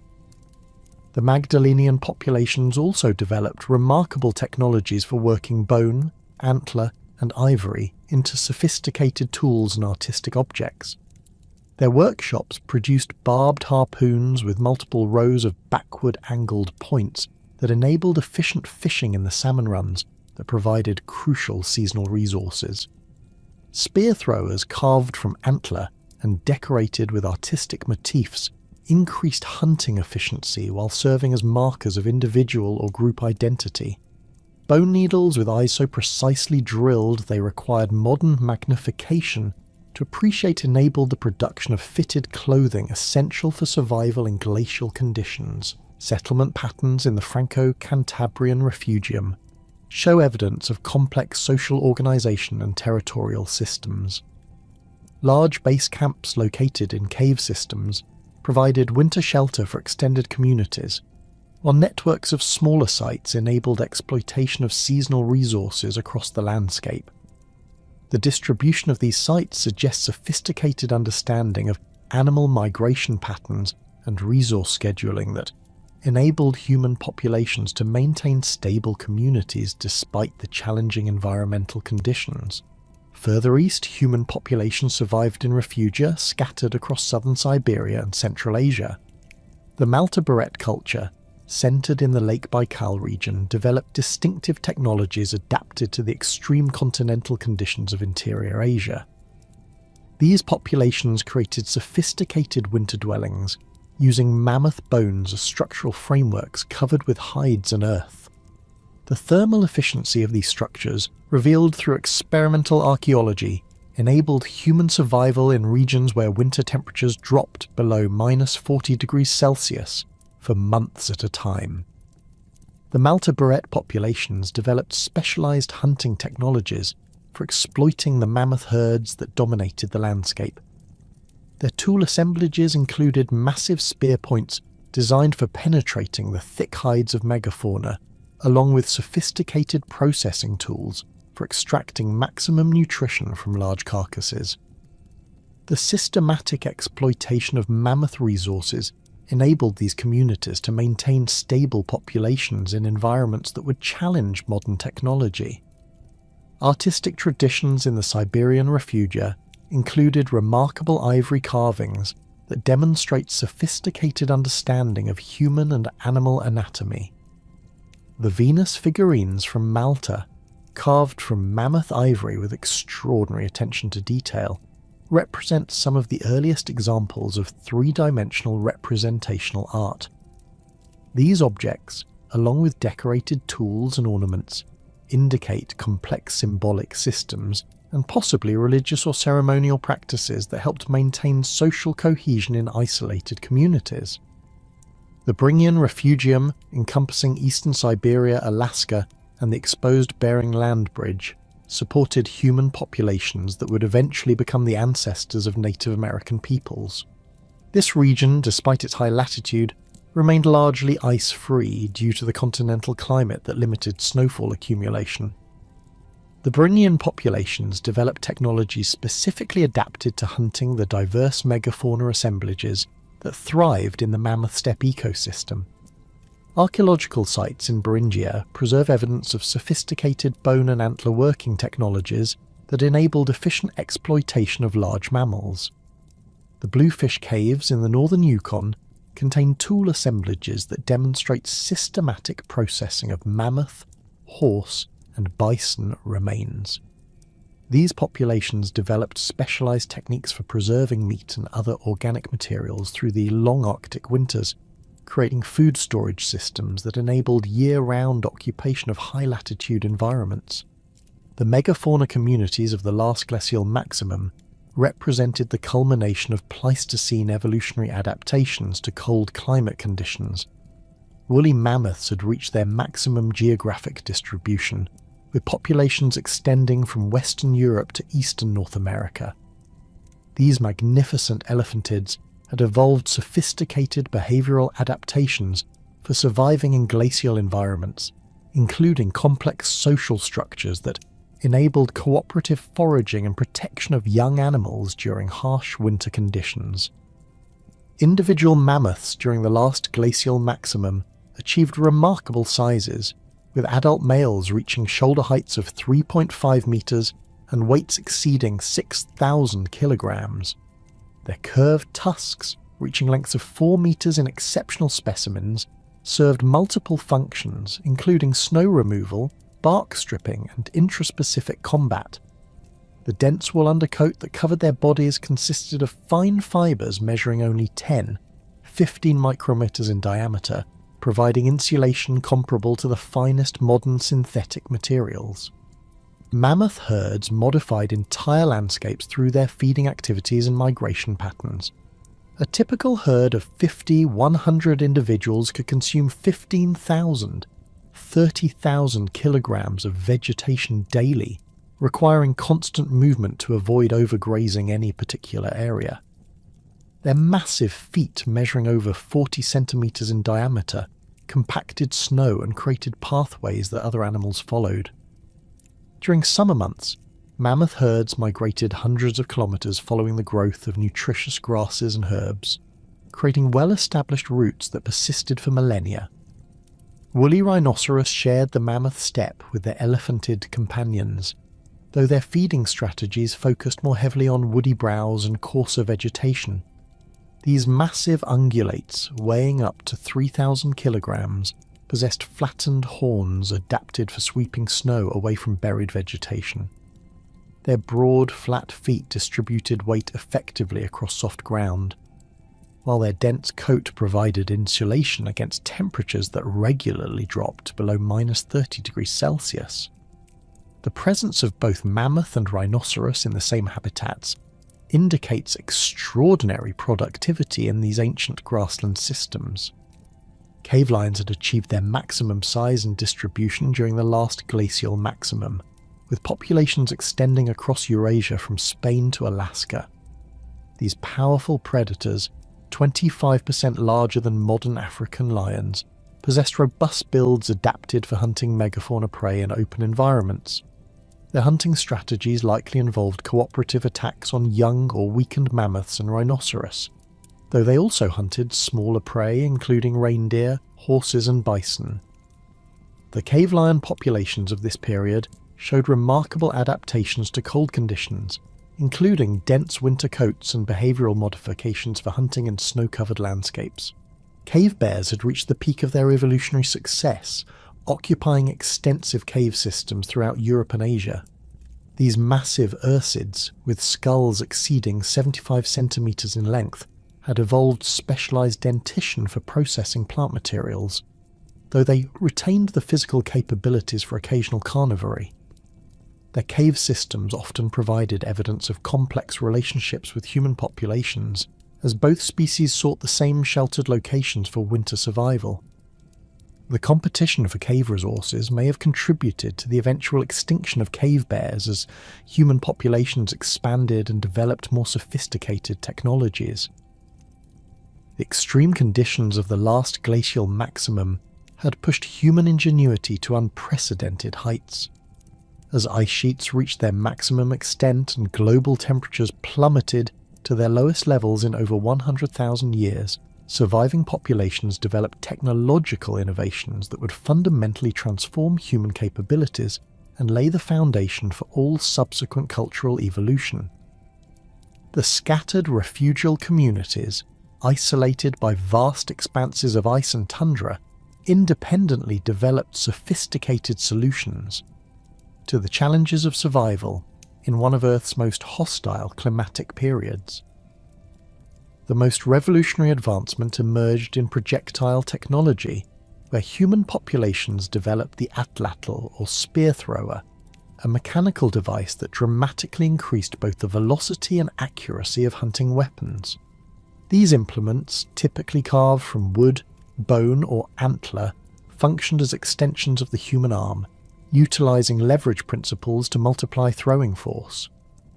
Archaeological specimens from Magdalenian sites in southwestern France demonstrate remarkable engineering sophistication, with precisely calculated weight distributions and grip configurations that maximize throwing efficiency. The most elaborate examples, such as those recovered from Le Mas d'Azil, featured carved decorations and carefully balanced counterweights that enhanced both functional performance and symbolic significance. The physics of atlatl operation required intimate understanding of biomechanics and projectile dynamics. The device effectively doubled the length of the thrower's arm, increasing angular velocity and imparting significantly greater kinetic energy to the projectile. Experimental archaeology has demonstrated that skilled atlatl users could achieve projectile velocities exceeding 45 meters per second, nearly double the speed attainable through hand throwing alone. This velocity increase translated directly into enhanced penetrating power and effective hunting range, enabling human hunters to take down large game animals from safer distances. Complementing the mechanical advantages of spear throwers, human populations developed increasingly sophisticated projectile points specifically designed for different hunting scenarios and prey species. The Solutrean culture of southwestern Europe, flourishing between 22,000 and 17,000 years ago, produced some of the most technically advanced stone points in the archaeological record. These laurel leaf points, characterized by their symmetrical biface construction and extremely thin cross-sections, required extraordinary knapping skills to manufacture. The production process involved pressure flaking techniques that removed flakes less than a millimeter thick, creating cutting edges sharper than modern surgical steel. Different point styles reflected specialized hunting strategies adapted to specific prey animals and environmental conditions. Broad-bladed points designed for hunting mammoth and other megafauna featured robust construction capable of penetrating thick hides and maintaining structural integrity during impact with massive bones. Narrow, elongated points optimized for hunting reindeer and other medium-sized game emphasized penetration depth and reduced air resistance for improved accuracy over longer distances. Barbed points, often carved from bone or antler, incorporated backward-angled projections that prevented prey animals from dislodging embedded projectiles, ensuring that wounded animals could be tracked and recovered. The development of composite projectile technology represented another crucial innovation. These sophisticated weapons incorporated multiple materials to optimize performance characteristics impossible to achieve with single material construction. Stone points provided sharp cutting edges and penetrating power, while wooden shafts offered flexibility and reduced weight. Sinew bindings and organic adhesives, often derived from pine pitch or birch tar, created secure attachments that could withstand the tremendous forces generated during high-velocity impacts. Some composite points incorporated bone or antler foreshafts that absorbed impact energy and prevented damage to the valuable stone points during encounters with hard materials. Communal hunting strategies evolved to exploit the massive herds of reindeer, horses, and other gregarious species that dominated glacial landscapes. Archaeological sites throughout Europe preserve evidence of sophisticated drive systems where human groups coordinated their activities to channel entire herds toward natural or constructed killing grounds. The Stellmore site in northern Germany reveals evidence of systematic reindeer hunting operations that involved dozens of participants working together to exploit seasonal migrations. Wooden posts and brush barriers directed animals toward narrow valleys or lake margins, where waiting hunters could dispatch large numbers with minimal risk. These communal hunts required complex social coordination and information sharing systems that had extended far beyond immediate family groups. The timing of reindeer migrations varied annually based on weather conditions and forage availability, necessitating communication networks that could rapidly disseminate information across wide geographic areas. Archaeological evidence suggests that successful hunting groups maintained alliances with neighbouring communities, sharing both hunting territories and crucial ecological knowledge that enabled accurate prediction of animal movements. The scale of some communal hunting operations bordered on industrial efficiency. Mass-killing sites like Solutre in France contain remains of tens of thousands of horses accumulated over centuries of repeated hunting activities. The systematic processing of such enormous quantities of meat required sophisticated butchery techniques and preservation technologies.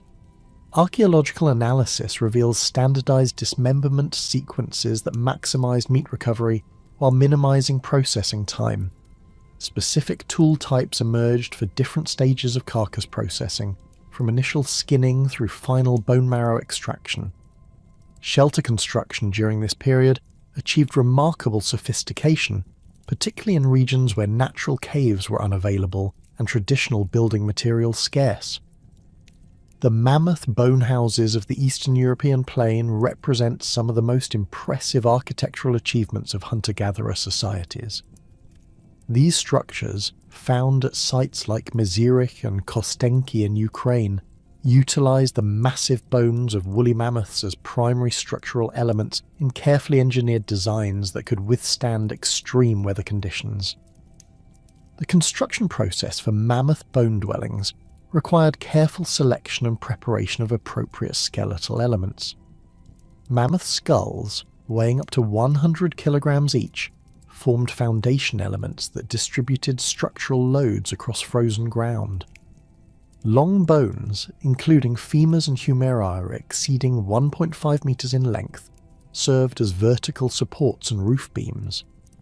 Curved tusks, some reaching 4 meters in length, were interwoven to create dome-shaped frameworks that could support heavy covering materials while shedding wind and snow loads effectively. Archaeological reconstruction of these dwellings reveals sophisticated understanding of structural engineering principles. The circular or oval floor plans, typically measuring 4-6 meters in diameter, optimized interior space while minimizing heat loss through reduced surface area to volume ratios. Multiple hearths positioned strategically throughout the interior provided heating zones that created comfortable microclimates even when exterior temperatures dropped below -40 degrees Celsius. Smoke holes incorporated wind deflectors that prevented downdrafts while maintaining adequate ventilation for fire safety. The covering systems for mammoth bone houses combined multiple materials in layered arrangements that provided exceptional insulation. Animal hides, primarily from mammoth, rhinoceros and reindeer, formed the primary weatherproof barrier. These skins were carefully prepared using specialized tanning techniques that maintained flexibility in extreme cold while providing water resistance. Beneath the hide layer, thick accumulations of grass, moss, and other organic materials created insulating air spaces that dramatically reduced heat loss. Some structures incorporated additional outer layers of earth and stones that provided thermal mass and wind protection. Interior organization of these dwellings reflected sophisticated understanding of thermal dynamics and space utilization. Sleeping areas were typically elevated on platforms constructed from flat bones and covered with thick fur bedding that provided insulation from ground cold. Storage areas for food, tools and raw materials were positioned in cooler zones near the walls, taking advantage of natural refrigeration to preserve perishable materials. Work areas around central hearths provided adequate lighting and warmth for tool manufacture and food preparation activities. The social implications of mammoth bonehouse construction extended far beyond simple shelter provision. These structures required coordinated labour from multiple individuals over extended periods, necessitating complex social agreements about resource sharing and construction responsibilities. The enormous quantities of mammoth bones needed for a single dwelling could only be accumulated through systematic hunting or scavenging operations that involved entire communities. The investment of time and materials in permanent structures also indicated reduced mobility and increased territorial attachment that represented significant shifts in hunter-gatherer social organisation. Trade networks during this period achieved unprecedented geographic scope and organisational complexity, connecting communities separated by thousands of kilometres through systematic exchange of raw materials, finished goods, and cultural information. Archaeological evidence reveals movement of exotic materials across distances that would challenge modern transportation systems. Baltic amber appeared in archaeological sites throughout Central and Southern Europe, indicating trade routes that spanned over 1,500 kilometres. Mediterranean shells reached sites in northern France and Germany, demonstrating north-south trade connections that crossed major geographic barriers. The most remarkable evidence for long-distance trade involves the distribution of high-quality lithic raw materials. Flint from specific quarry sources in Poland appears in tool assemblages throughout Central Europe, sometimes at distances exceeding 800 kilometers from the source locations. The distinctive characteristics of different flint varieties enable archaeologists to trace specific trade routes and identify exchange networks that operated with remarkable consistency over millennia. Some exotic raw materials appear to have moved through multiple intermediate exchanges, suggesting complex multi-step trade relationships rather than direct long-distance transport. Obsidian trade networks in southeastern Europe demonstrate even more sophisticated exchange systems. This volcanic glass, prized for its exceptional sharpness and workability, originated from sources in the Carpathian Mountains and Anatolia, but appears in archaeological sites throughout the Balkans and eastern Mediterranean. The distances involved, often exceeding 1,000 kilometers, required organized transport systems and established trade relationships that could guarantee reliable access to these valuable materials. The standardization of obsidian blade production techniques across wide geographic areas suggests not only material exchange, but also transfer of technical knowledge and manufacturing traditions. Symbolic objects and personal ornaments provide crucial evidence for the cultural dimensions of these trade networks. Perforated animal teeth, carved ivory pendants, and decorated bone objects appear in similar forms across vast geographic regions, indicating shared symbolic systems and cultural communication that transcended local group boundaries. The Venus figurines found throughout Europe, from Spain to Siberia, demonstrate remarkable stylistic consistency that suggests either direct cultural contact or systematic transmission of artistic traditions across continental distances. The production and exchange of these symbolic objects required specialized craft knowledge and dedicated manufacturing time that went far beyond immediate subsistence needs. Ivory carving in particular demanded sophisticated tools and techniques that could only be developed through extensive practice and cultural transmission. The most elaborate examples, such as the Venus of Brassempouy with its intricately carved facial features, demonstrate artistic skills comparable to those of professional sculptors. The investment of time and valuable raw materials in purely symbolic objects indicates the crucial importance of cultural expression and social identity in Ice Age communities. Artistic achievements during this period reached unprecedented levels of sophistication and geographic distribution. The cave paintings at Lascaux, created approximately 17,000 years ago, represent one of humanity's greatest artistic accomplishments. The main chamber, known as the Hall of Bulls, contains over 600 painted animals rendered with extraordinary accuracy and artistic skill. The largest bull figures, measuring over 5 meters in length, demonstrate sophisticated understanding of perspective and proportion that would not be equalled in European art for thousands of years. The technical aspects of cave painting required extensive preparation and specialized knowledge of pigment chemistry. Artists ground mineral ochres, iron oxides, and manganese compounds into fine powders that were mixed with animal fats, plant juices, and other binding agents to create durable paints. The application techniques included finger painting, brushwork using animal hair implements, and spray painting achieved by blowing pigment through hollow bones or reed tubes. The sophisticated shading and highlighting effects visible in the best examples required understanding of light sources and colour theory that indicates highly developed artistic traditions. The positioning of paintings within cave systems reveals sophisticated understanding of architectural space and viewing perspectives. Artists carefully selected wall surfaces that enhance the three-dimensional effects of their work, utilising natural rock contours to suggest animal musculature and movement. The famous horse panels at Lascaux incorporate natural rock projections to create the illusion of rounded bodies, while the positioning of figures takes advantage of optimal viewing angles that maximise dramatic impact. Some paintings were positioned in extremely difficult locations that required scaffolding or other construction techniques to access, indicating the crucial importance placed on artistic expression. Altamira Cave in northern Spain contains equally impressive artistic achievements that demonstrate the widespread distribution of sophisticated painting traditions. The polychrome ceiling, featuring life-sized bison rendered in multiple colours with extraordinary attention to anatomical detail, represents the pinnacle of Paleolithic artistic achievement. The artists utilised natural rock formations to enhance three-dimensional effects, creating images that seem to move in flickering firelight.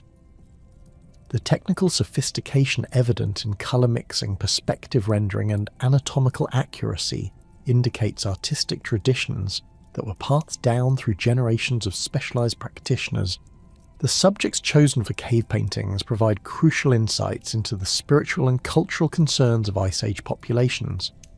Large herbivores, particularly horses, bison and deer, dominate most assemblages, suggesting these animals held special significance beyond their role as food sources. Predators, including lions and bears, appear less frequently but often in prominent positions that suggest symbolic importance. The rare human figures that appear in cave art are typically stylized or abstract, contrasting sharply with the naturalistic rendering of animals. Venus figurines represent another distinctive artistic tradition that spanned the entire European continent during the last glacial maximum. These small sculptures, typically carved from ivory, stone or fired clay, share common stylistic elements despite being produced across vast geographic distances and time spans. The figurines characteristically emphasize female reproductive features while minimizing facial details and extremities, suggesting symbolic rather than portraiture functions. The geographic distribution of Venus figurines from the Atlantic coast to Siberia indicates shared cultural concepts and possibly religious beliefs that transcended local group boundaries. Burial practices during this period provide compelling evidence for complex spiritual beliefs and social hierarchies that are developed within hunter-gatherer communities. The elaborate burials at Sungir in Russia, dating to approximately 30,000 years ago, represent some of the most spectacular mortuary displays in the archaeological record. The central burial contained an adult male interred with over 3,000 ivory beads, numerous carved ornaments, and ivory spears that would have required thousands of hours to manufacture.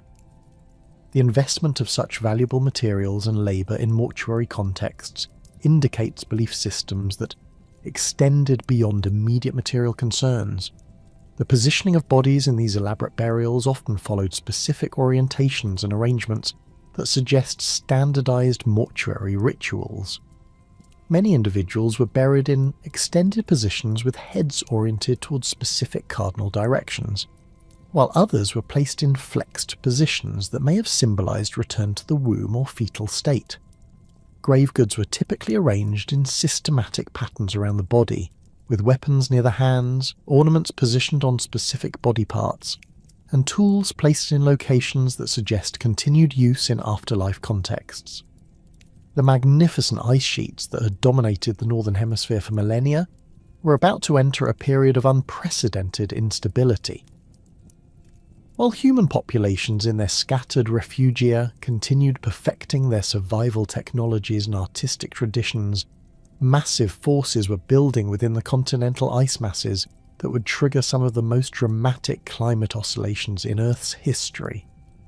The Laurentide ice sheet, which had grown steadily for over 100,000 years, was beginning to show signs of internal stress as its enormous weight and accumulated thickness created conditions that would lead to catastrophic ice discharges into the North Atlantic.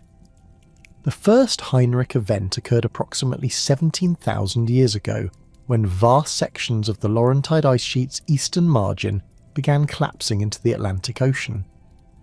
These events, named after German marine geologist Hartmut Heinrich, who first identified them in deep-sea sediment cores, represented some of the most massive ice discharges in geological history. During a typical Heinrich event, enormous icebergs carved from the ice sheet margins at rates that dwarfed anything witnessed in modern times. The icebergs, some measuring several kilometres in length and containing millions of tons of ice, drifted eastward across the North Atlantic, carrying with them vast quantities of rock debris that had been scraped from the North American continent. The scale of these ice discharges defied comprehension. During Heinrich Event 1, which occurred around 16,800 years ago, marine geologists estimate that ice equivalent to the entire modern Greenland ice sheet was discharged into the Atlantic within a few centuries. The icebergs formed massive flotillas that covered thousands of square kilometres of ocean surface, creating a frozen landscape that extended from the Labrador coast to the mid-Atlantic ridge. As these ice masses slowly melted, they released enormous quantities of fresh water into the ocean, while simultaneously dropping their cargo of continental debris onto the seafloor. The rock fragments carried by Heinrich icebergs provide a geological fingerprint that allows scientists to trace their origins with remarkable precision. Limestone fragments, characteristic of Hudson Bay geology, appear in deep-sea sediments off the coast of Portugal, indicating that icebergs travelled over 4,000 kilometres before finally melting. Red sandstone from the Canadian Maritimes reached locations off the coast of Ireland, while granite fragments from the Canadian Shield created distinctive sediment layers across vast areas of the North Atlantic seafloor. These debris trails, visible in marine sediment cores, map the pathways of ice discharge and reveal the enormous geographic scope of Heinrich events. The freshwater released during these ice discharges had profound effects on Atlantic Ocean circulation patterns. The North Atlantic's thermohaline circulation, which depends on the formation of dense, salty water masses in the Nordic seas, was severely disrupted when massive quantities of fresh water reduced surface salinity across the region. The diluted surface waters became too buoyant to sink and form deep water masses, effectively shutting down the Atlantic meridional overturning circulation that normally transported warm tropical waters northward towards Europe. This circulation collapse triggered rapid cooling across the North Atlantic region within decades of the initial ice discharge. Ocean surface temperatures dropped by 5 to 10 degrees Celsius across vast areas, while the reduced northward heat transport caused dramatic cooling across northwestern Europe. The Gulf Stream, weakened by the disrupted circulation patterns, shifted southward and delivered less warm water to European coastal regions. These changes created feedback loops that amplified the cooling effects, as increased sea ice formation reflected more solar radiation back to space and further reduced regional temperatures. The atmospheric consequences of Heinrich events extended far beyond the immediate North Atlantic region. The massive ice-covered ocean surfaces altered wind patterns and storm tracks across the entire Northern Hemisphere. The jet stream, influenced by the changed temperature gradients, shifted to more meridional patterns that brought Arctic air masses deep into temperate latitudes. These atmospheric reorganizations affected precipitation patterns across Europe, Asia, and North America, creating drought conditions in some regions, while triggering increased snowfall in others. Evidence for Heinrich event impacts appears in geological records from around the world. Lake sediment cores from Germany show abrupt changes in vegetation composition that indicate rapid cooling and increased aridity during Heinrich events. Stalagmite records from Chinese caves reveal disrupted monsoon patterns that affected precipitation across vast areas of Asia.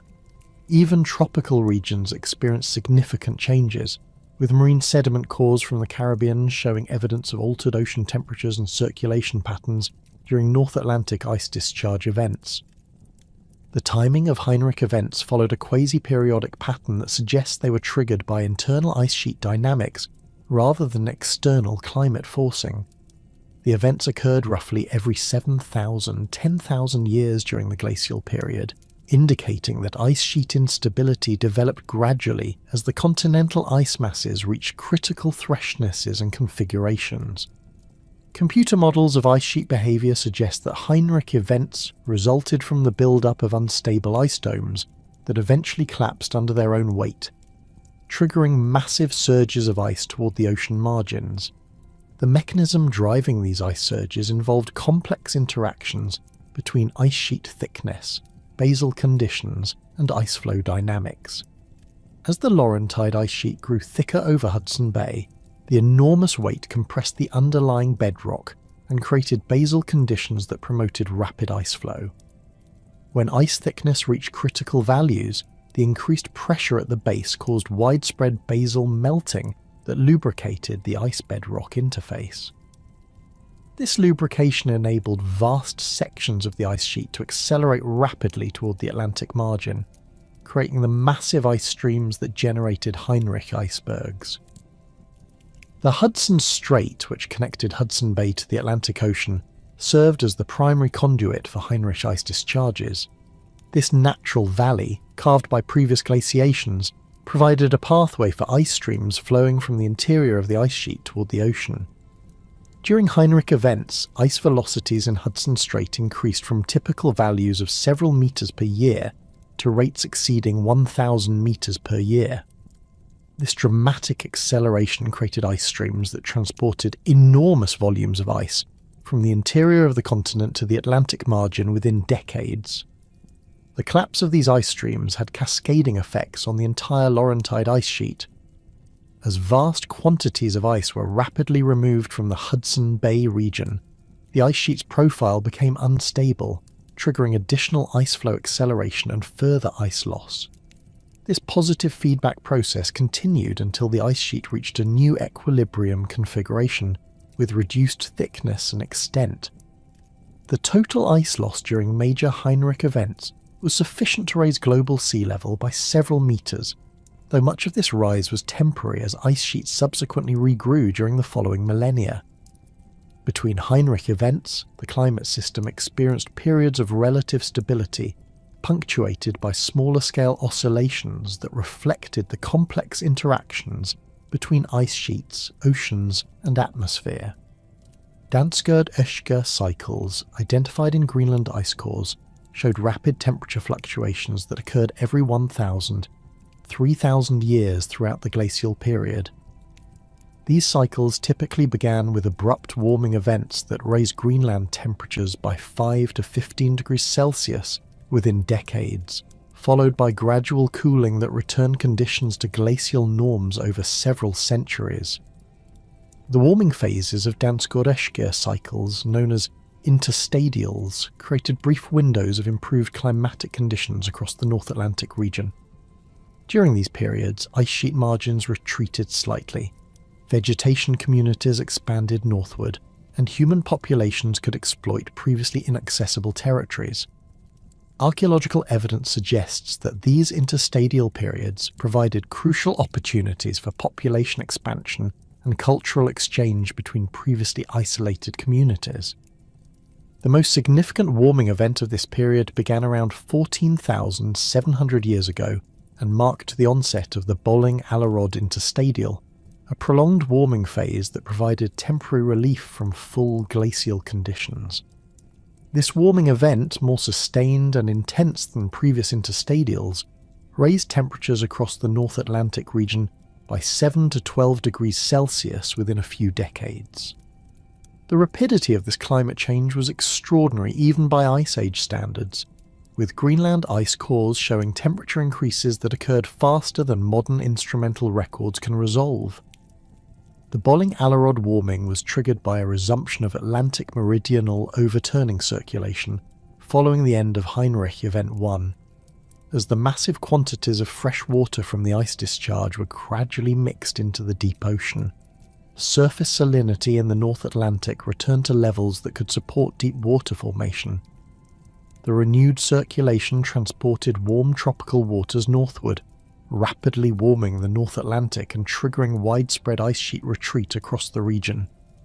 The effects of Bolling-Allerod warming extended far beyond simple temperature increases.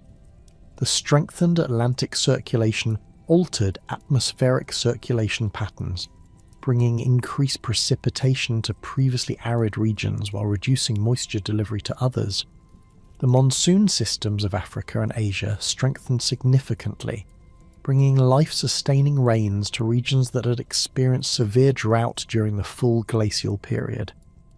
lake levels rose across the Sahel, while increased vegetation growth created corridors of habitable landscape that connected previously isolated refugial populations. European vegetation communities responded rapidly to the Bolling-Alerod warming. Pollen records from lake sediments show dramatic increases in tree species that had survived the glacial period in small refugial populations. Birch and pine forests expanded rapidly northward from their southern refugia, colonizing vast areas that had been tundra or ice-covered for millennia. The tree line advanced several hundred kilometers northward within centuries, creating new woodland ecosystems that could support different animal communities and human populations.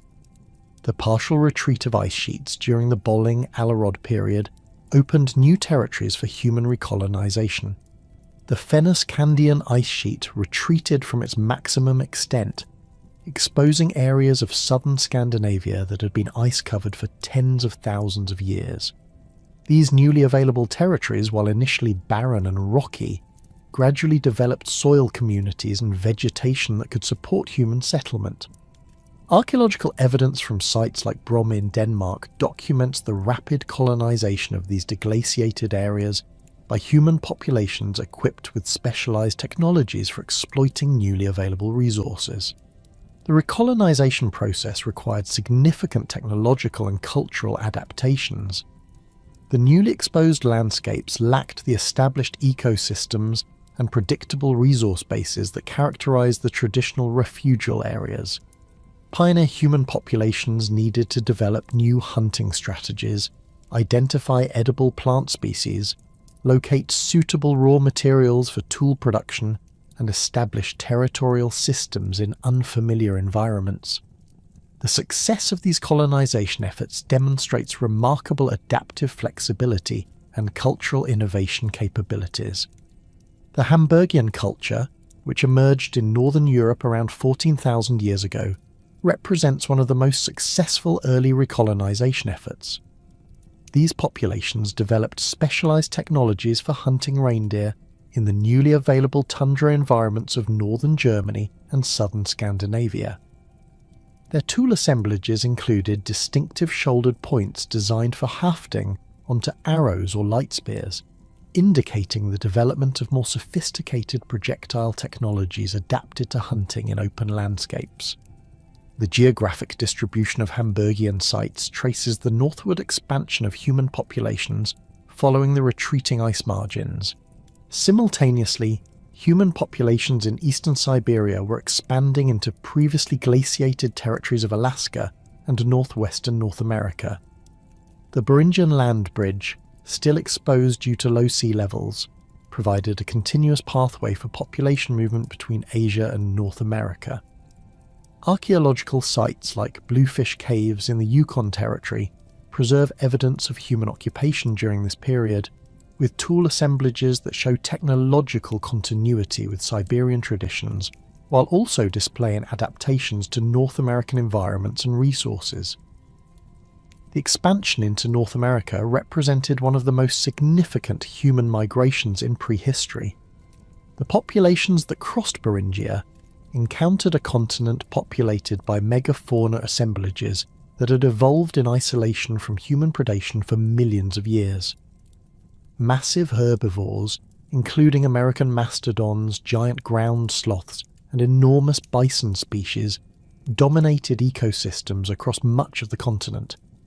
These animals, lacking behavioral adaptations for avoiding human hunters, were extremely vulnerable to exploitation by technologically sophisticated human populations. The impact of human arrival on North American megafauna was swift and devastating. Archaeological sites throughout the continent preserve evidence of human hunting activities targeting large animals, with kill sites showing systematic butchery of mammoth, mastodon, and giant bison. The Clovis culture, which appeared across North America around 13,500 years ago, developed highly effective hunting technologies specifically adapted for taking down megafauna. Their distinctive fluted projectile points, manufactured using sophisticated pressure-flaking techniques, provided the penetrating power necessary for hunting the largest animals on the continent. The megafauna extinctions that began during this period represented one of the most severe biodiversity crises in recent geological history. Within approximately 2,000 years of human arrival, over 70% of North American large mammal species had disappeared forever. Woolly mammoths, which had thrived across the continent for hundreds of thousands of years, survived only in isolated populations on Arctic islands.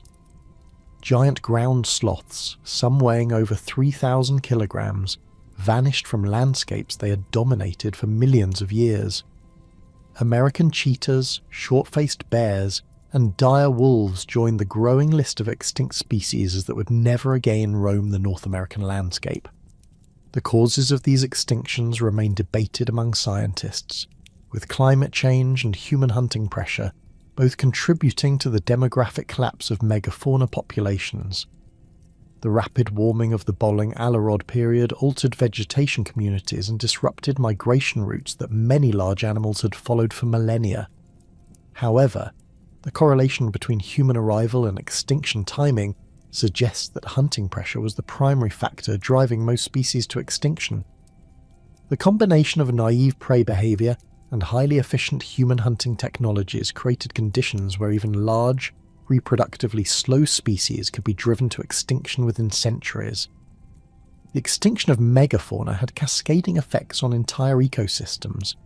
Large herbivores had shaped vegetation communities through their feeding behaviors, creating the mosaic landscapes that characterized much of the Pleistocene world.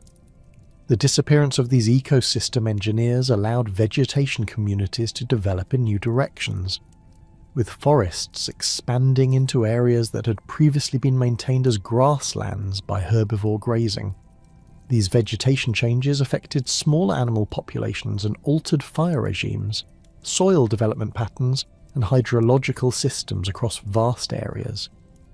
Human populations that had specialized in megafauna hunting were forced to adapt rapidly to the changing resource base.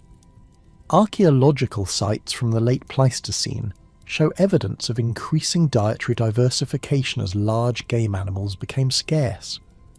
Tool assemblages began including more implements designed for processing plant materials, small game, and aquatic resources. Settlement patterns shifted toward locations that provided access to diverse resource bases, rather than focusing primarily on large animal migration routes. The stress experienced by megafauna populations during this period was not limited to North America. European populations of woolly rhinoceros, cave bears, and giant deer also faced increasing pressure from both climate change and expanding human populations. The cave bear populations that had dominated European cave systems for hundreds of thousands of years began declining rapidly during the Bolling-Alarod period. These massive ursids, specialized for plant-based diets, struggled to adapt to changing vegetation communities and increase competition with human populations for cave resources. The giant deer, with their enormous antler spreads that had evolved as displays of genetic fitness, found themselves increasingly vulnerable in the changing post-glacial landscapes. The energy requirements for growing and carrying antlers exceeding 3 meters in span became prohibitive as food resources became less predictable and abundant.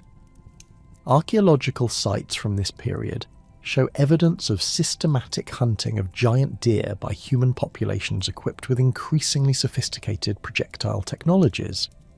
Specialized cold-adapted predators also faced severe challenges as their prey bases shifted and human populations expanded into their territories. Cave lions, which had evolved hunting strategies specifically adapted for taking down megafauna in open environments, struggled to adapt to the changing prey communities and increasing forest cover.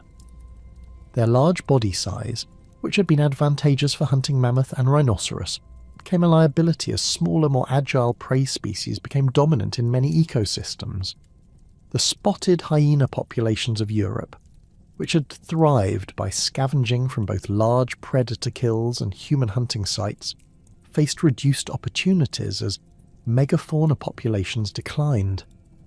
These adaptable carnivores had survived previous climate fluctuations by exploiting diverse food sources, but the combination of reduced large carcass availability and competition with expanding human populations created unprecedented challenges.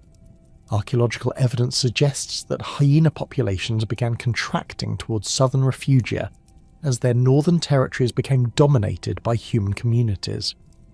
Human technological innovations during this period reflected the changing environmental conditions and resource availability.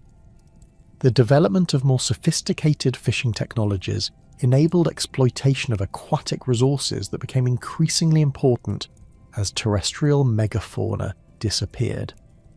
Bone and antler fish hooks, some featuring barbed designs that prevented fish from escaping, appear in archaeological assemblages throughout Europe and North America. Fish weirs and traps, constructed from organic materials that rarely preserve in the archaeological record, likely became crucial technologies for communities adapting to post-megafauna environments. The production of microliths, small geometric stone tools that could be hafted together to create composite implements, increased dramatically during this period. These technologies enabled more efficient use of raw materials while providing the versatility necessary for exploiting diverse resource bases. Microlith assemblages could be rapidly reconfigured for different tasks, from processing plant materials to creating specialized hunting implements for different prey species. The standardization of microlith production across wide geographic areas suggests extensive cultural communication and possibly trade networks that facilitated adaptation to changing conditions. Plant processing technologies became increasingly sophisticated as human populations adapted to reduced availability of large game animals. Grinding stones and mortars, designed for processing nuts, seeds, and other plant materials, appear more frequently in archaeological assemblages from this period. Some sites preserve evidence of systematic acorn processing, including leaching facilities designed to remove toxic tannins from nuts before consumption.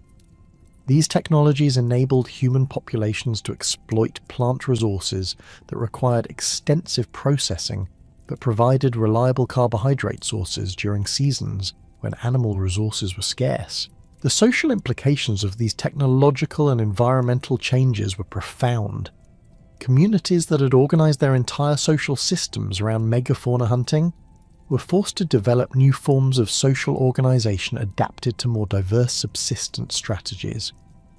The reduced predictability of large game hunting may have encouraged the development of more egalitarian social structures, where resource sharing and cooperation became essential for community survival.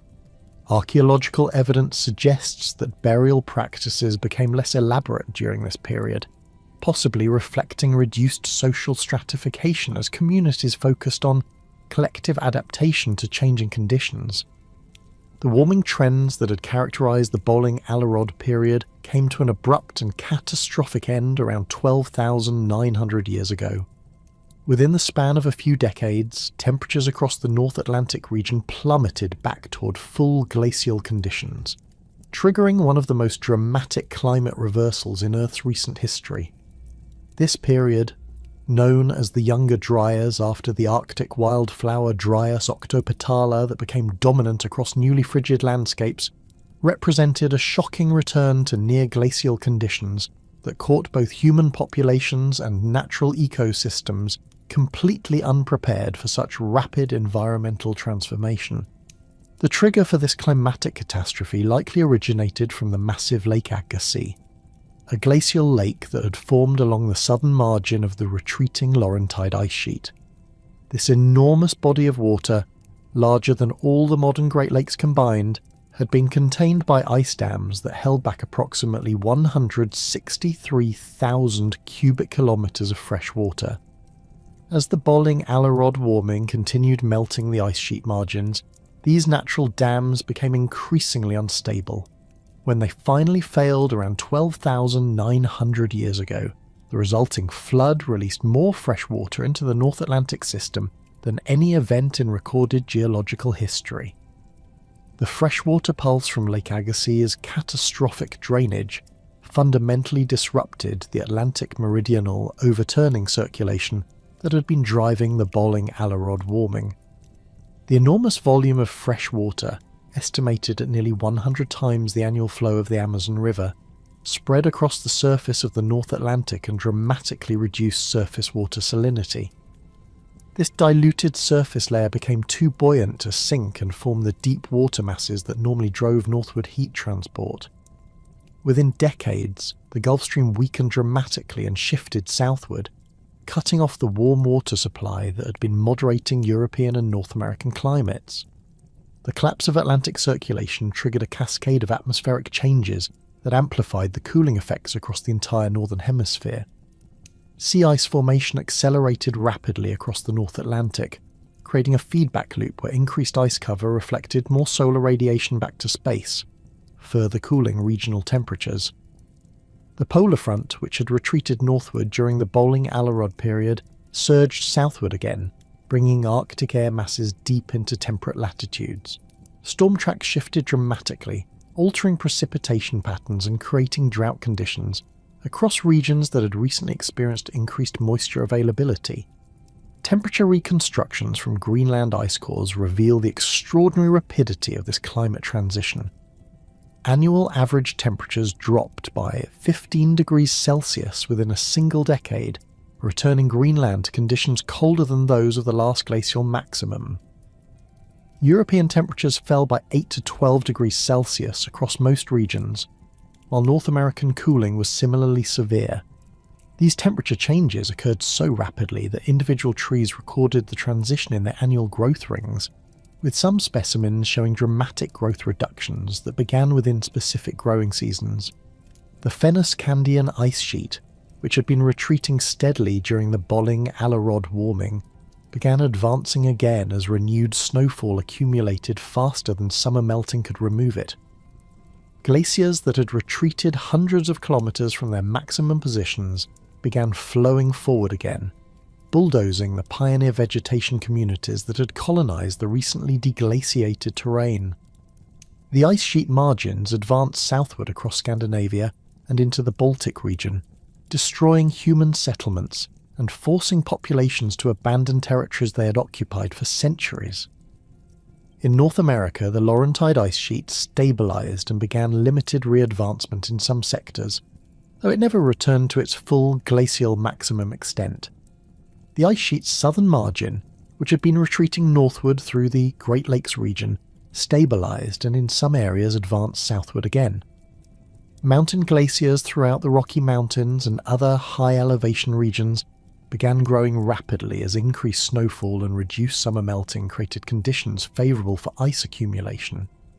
These alpine glaciers carved fresh moraines and modified valley systems that had been ice-free during the preceding warming period. The vegetation response to younger Dryas cooling was swift and dramatic. The forests that had expanded northward during the Bolling-Alarod period died back rapidly as temperatures dropped below their tolerance limits. Pollen records from lake sediments show the replacement of temperate tree species by cold-adapted shrubs and herbs within decades of the cooling onset. The tree line retreated southward by hundreds of kilometers, abandoning vast areas to tundra and steppe vegetation communities that could tolerate the renewed harsh conditions. Dryas octopetala, the small Arctic wildflower that gives this period its name, became dominant across landscapes that had recently supported diverse forest communities. This hardy plant, adapted to extreme cold and short growing seasons, spread rapidly across the newly frigid terrain. Its distinctive 8-petaled white flowers became symbolic of the harsh conditions that characterized this climatic reversal, marking the transformation of temperate landscapes into Arctic environments within human lifetimes. The megafauna populations that had survived the initial wave of extinctions during human expansion faced renewed pressure from both climate change and continued human predation. Woolly mammoths, which had retreated to refugial populations in northern regions, found their remaining habitats further constrained by advancing ice sheets and changing vegetation communities. The mammoth steppe ecosystems that had supported these giants during the full glacial period failed to re-establish themselves completely, as the Younger Dryas climate was both colder and more arid than previous glacial conditions.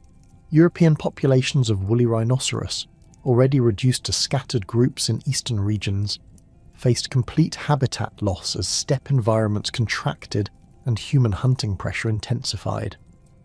Archaeological sites from this period show evidence of systematic exploitation of the remaining rhinoceros populations, with specialized hunting techniques developed specifically for taking down these massive animals. The combination of climate stress and human predation proved fatal for European rhinoceros populations, which disappeared entirely during the Younger Dryas period. Giant deer populations, which had been declining since the Bolling-Alerod warming, began altering their preferred woodland, grassland, mosaic habitats, faced accelerated extinction during the Younger Dryas cooling. The energy requirements for maintaining their enormous antlers became prohibitive as food resources became scarce and unpredictable. Archaeological evidence suggests that human populations specifically targeted male giant deer during the autumn rutting season when the animals were most vulnerable, contributing to the demographic collapse of remaining populations. Cave bear populations, already stressed by competition with humans for cave resources and changing vegetation communities, suffered final extinction during the early Younger Dryas period. These massive ursids, specialized for plant-based diets, could not adapt quickly enough to the rapidly changing environmental conditions. Their cave systems, which had provided crucial winter shelter for thousands of years, were increasingly occupied by human populations who possessed superior technologies for exploiting diverse food resources during harsh winter conditions. Human populations across the affected regions faced unprecedented challenges as the climate deteriorated rapidly. Communities that had expanded into newly available territories during the Bolling-Alerod warming found themselves trapped in increasingly hostile environments as ice sheets advanced and vegetation communities collapsed. Many settlements established on recently deglaciated terrain had to be abandoned as glaciers re-advanced and permafrost returned to areas that had been experiencing soil development and forest growth. The Hamburgian culture populations of northern Europe, who had successfully colonized the southern margins of Scandinavia during the warming period, were forced to retreat southward as ice sheets advanced and their specialized reindeer hunting territories became inaccessible. Archaeological evidence shows rapid abandonment of northern sites and concentration of populations in more southern refugial areas. The cultural continuity maintained during this retreat demonstrates remarkable social cohesion and adaptive planning that enabled these communities to survive the climatic catastrophe. Technological innovations during the Younger Dryas period reflected the urgent need to adapt to deteriorating conditions and reduced resource availability. The development of more efficient hunting technologies became crucial as game animals became scarcer and more difficult to locate. Composite projectile points incorporating multiple materials became more sophisticated, with careful attention to weight distribution and aerodynamic properties that maximized effectiveness with minimal raw material investment. Some assemblages show evidence of point recycling and resharpening that indicates careful conservation of valuable lithic resources. Fishing technologies expanded dramatically during this period as terrestrial resources became less reliable. Archaeological sites preserve evidence of increasingly sophisticated fish weirs, traps, and processing facilities that enabled communities to exploit aquatic resources more systematically. Bonefish hooks became more standardized and specialized, with different designs optimized for specific fish species and fishing techniques. Some sites show evidence of seasonal fish processing operations, where large quantities of fish were dried and stored for winter consumption. Plant processing technologies also became more sophisticated as communities sought to extract maximum nutrition from increasingly limited plant resources. Grinding stone assemblages show evidence of intensive use and careful maintenance that suggests plant foods had become crucial components of subsistence strategies. Some sites preserve evidence of systematic acorn processing operations, including elaborate leaching systems designed to remove toxic compounds from nuts before consumption. The investment of labour in these processing technologies indicates that plant foods had become essential rather than supplementary dietary components. Storage technologies achieved new levels of sophistication as communities needed to buffer against increasingly unpredictable resource availability. Archaeological sites preserve evidence of constructed storage facilities, including stone-lined pits and elevated platforms designed to protect stored foods from moisture and scavengers. Some storage systems incorporated multiple chambers that may have been used for different types of preserved foods, suggesting systematic approaches to food security that required long-term planning and resource management. The social implications of Younger Dryas environmental stress appear in changing settlement patterns and site organisation. Communities became more aggregated, with larger sites showing evidence of increased population density and more intensive occupation. This aggregation likely reflected both the reduced availability of suitable habitation areas and the advantages of cooperative resource sharing during harsh conditions. Archaeological evidence suggests that territorial boundaries became more fluid as communities were forced to exploit wider areas to obtain sufficient resources. Trade networks that had developed during the Boling-Alarod period contracted significantly as transportation became more difficult and communities focused on immediate survival needs. The distribution of exotic raw materials shows reduced geographic scope, with most communities relying primarily on locally available resources.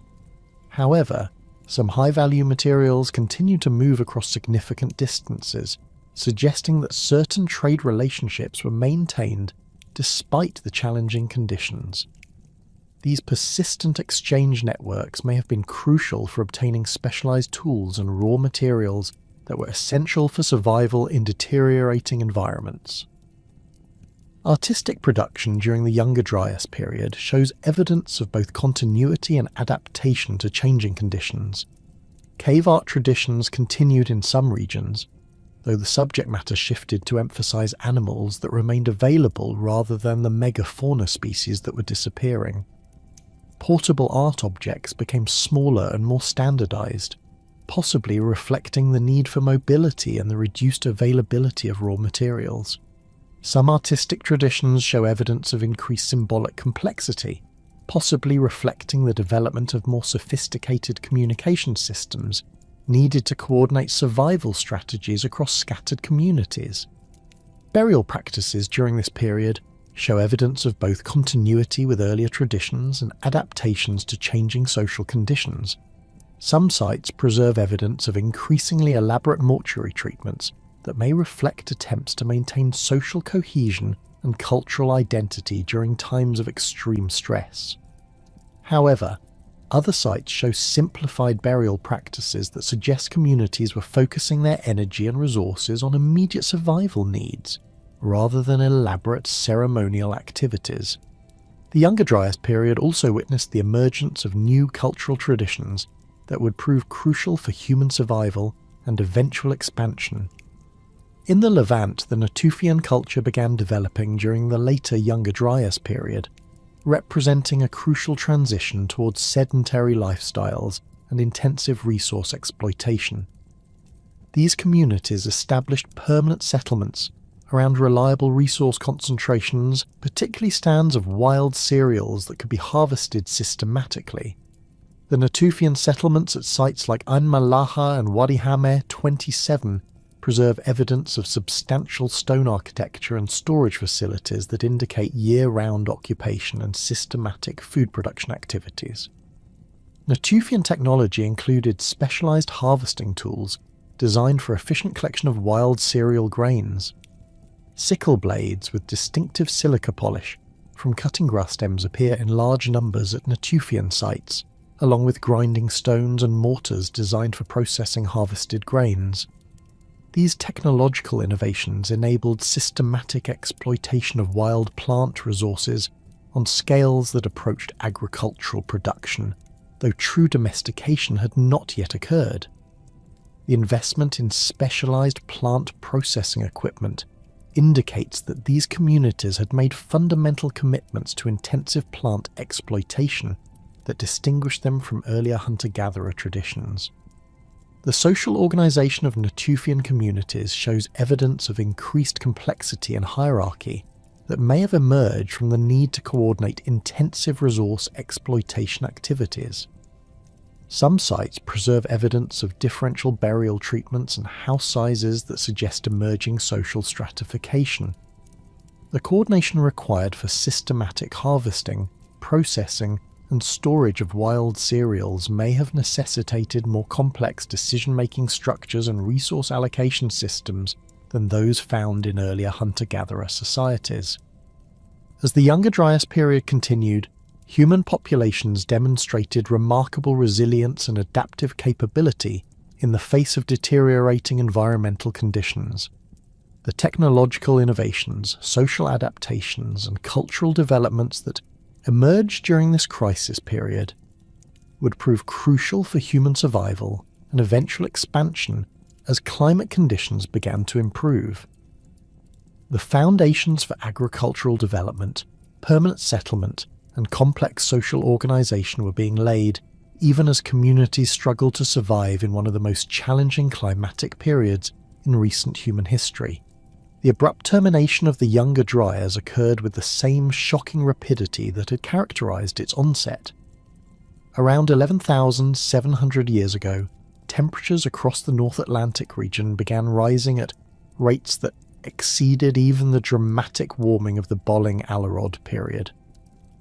Greenland ice cores record temperature increases of 10 degrees Celsius within a single decade, while European regions experienced warming of 7 to 12 degrees Celsius that transformed frozen tundra landscapes into temperate environments within human lifetimes.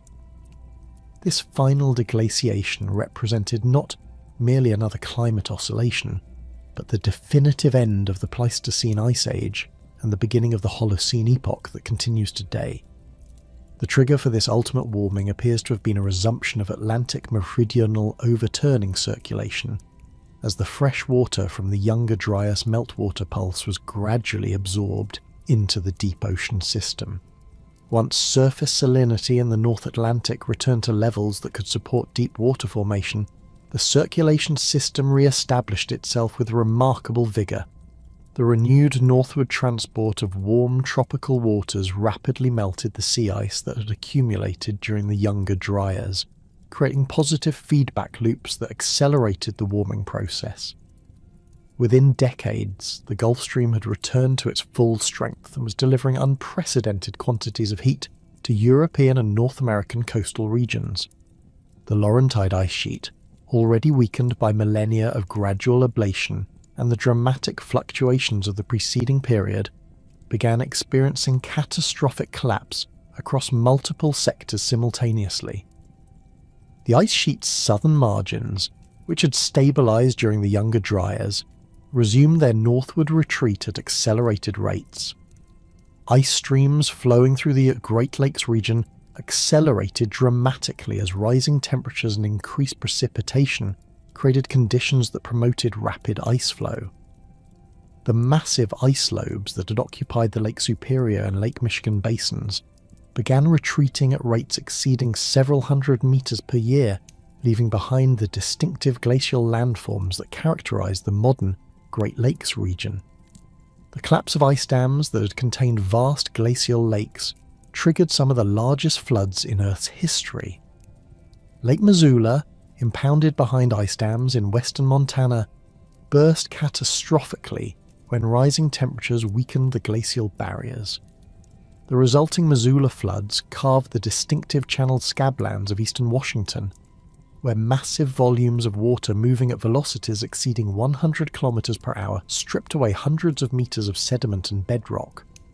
These floods, recurring dozens of times as ice dams reformed and failed repeatedly, created landscape features so dramatic that early geologists struggled to explain their formation through conventional processes. Similar catastrophic drainage events occurred across the northern regions as ice sheet retreat exposed vast quantities of impounded water. The drainage of glacial Lake Agassiz, which had triggered the Younger Dryas cooling, resumed on an even larger scale as the final ice dams failed. The routing of this drainage shifted from the North Atlantic to the Arctic Ocean and eventually to the Gulf of Mexico through the emerging Mississippi River system, creating massive sediment plumes that extended hundreds of kilometers into the Gulf waters. These drainage events not only carved distinctive geological features, but also transported enormous quantities of fresh water and sediment into ocean basins, affecting marine ecosystems and circulation patterns across vast areas. The retreat of the Fennoscandian ice sheet proceeded with similar rapidity, exposing the Baltic Sea basin and creating the complex system of lakes and seas that characterises modern Scandinavia. The Baltic region experienced a series of distinct phases as retreating ice created different drainage configurations. Initially, the Baltic ice lake formed as melting ice created a large freshwater body trapped between the retreating ice margin and higher ground to the south. As ice retreat continued, this lake drained catastrophically into the North Sea, creating the Yoldia Sea phase characterised by marine conditions and distinctive fauna. Subsequent isostatic rebound and continued ice retreat created the Ancylus Lake phase before the final establishment of modern Baltic Sea conditions. The massive quantities of water released during deglaciation caused global sea levels to rise at unprecedented rates. The total rise of 120 metres from glacial maximum to modern levels occurred primarily during this period of rapid deglaciation, with rates reaching several metres per century during the most intense phases of ice sheet collapse. This dramatic sea level rise fundamentally transformed global geography, drowning vast areas of continental shelf that had been exposed throughout the glacial period. The Bering Land Bridge disappeared beneath rising waters around 11,000 years ago, severing the connection between Asia and North America that had existed for tens of thousands of years. Human populations on both sides of the newly formed Bering Strait found themselves isolated on separate continents for the first time since the initial colonization of the Americas. Doggerland, the vast plain that had connected Britain to continental Europe throughout the glacial period, experienced gradual inundation as North Sea levels rose. This process occurred over several millennia, allowing human populations time to adapt to the changing coastlines through technological innovations and settlement relocations. Archaeological evidence from the North Sea floor reveals extensive occupation of Doggerland during the early Holocene, with fishing communities exploiting the rich marine resources of the shallow seas that gradually expanded across the region. These populations developed sophisticated boat technologies and navigation skills that enabled them to maintain contact between increasingly isolated land areas as sea levels continued rising. The English Channel formed through the catastrophic breach of the chalk ridge that had connected the Dover Cliffs to the Calais region. The enormous volumes of meltwater draining from the retreating ice sheets eventually overtopped this natural barrier, creating massive waterfalls that rapidly eroded the chalk bedrock. The resulting channel, carved within centuries or possibly decades, created the permanent separation between Britain and continental Europe that characterises modern geography. This dramatic geological event forced human populations to develop maritime technologies for maintaining contact across the newly formed water barrier. Southeast Asia experienced equally dramatic transformations as rising seas inundated the vast Sundaland plain that had connected the modern Indonesian archipelago. The shallow seas between Java, Sumatra and Borneo deepened rapidly as global sea levels rose, creating the complex island geography that characterises modern Indonesia. Human populations that had spread across Sundaland during the glacial period found themselves increasingly isolated on separate islands, leading to the development of distinct cultural traditions and technological adaptations. the maritime skills that these populations developed for inter-island communication and trade would eventually enable the remarkable seafaring expansions that carried human populations across the Pacific Ocean to remote islands thousands of kilometers from the nearest land. The rapid environmental changes accompanying deglaciation created unprecedented challenges for surviving megafauna populations. The mammoth steppe ecosystems that had supported vast herds of large herbivores throughout the glacial period fragmented rapidly as forest communities expanded into previously open landscapes. Woolly mammoths, already reduced to scattered populations by earlier extinctions, found their remaining habitats increasingly constrained by expanding forests and human settlements. The last mainland mammoth populations disappeared from Siberia around 10,000 years ago, though isolated populations survived on Wrangel Island until approximately 4,000 years ago. The final extinction wave eliminated most remaining Pleistocene megafauna species that had survived previous climate fluctuations and human expansion. Giant ground sloths, which had thrived in South American ecosystems for millions of years, disappeared rapidly as human populations expanded throughout the continent and climate change altered vegetation communities. These massive xenarthrans, some weighing over 4,000 kilograms, had been ecosystem engineers that maintained open grassland habitats through their feeding behaviors. Their extinction allowed forest communities to expand into areas that had been grasslands for millennia, fundamentally altering South American biogeography.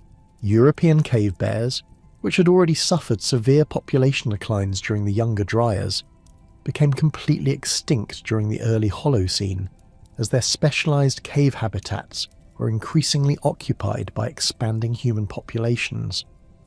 These massive ursids had coexisted with humans for tens of thousands of years, but the combination of climate change, habitat loss, and direct competition for cave resources proved fatal for the remaining populations.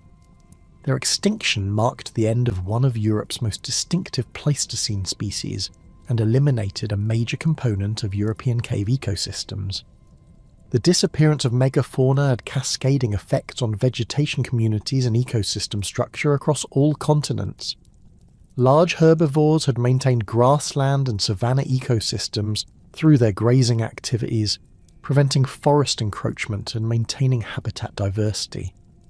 Without these ecosystem engineers, forest communities expanded rapidly into previously open areas, creating more homogeneous landscapes with reduced habitat diversity. The loss of large predators that had specialized in hunting megafauna created opportunities for smaller predator species while eliminating the selective pressures that had shaped herbivore evolution for millions of years. Human populations responded to these environmental transformations through remarkable cultural innovations that would fundamentally alter the trajectory of human development. The most significant of these innovations was the development of agriculture, which emerged independently in multiple regions during the early Holocene, as human communities began systematically manipulating plant and animal species to increase their productivity and reliability. The transition from hunting and gathering to agricultural production represented one of the most profound transformations in human history, enabling population growth, permanent settlement, and the development of complex social institutions. The earliest evidence for agricultural development appears in the Levant around 11,500 years ago, where Natufian communities began cultivating wild cereals that had been harvested intensively during the Younger Dryas period.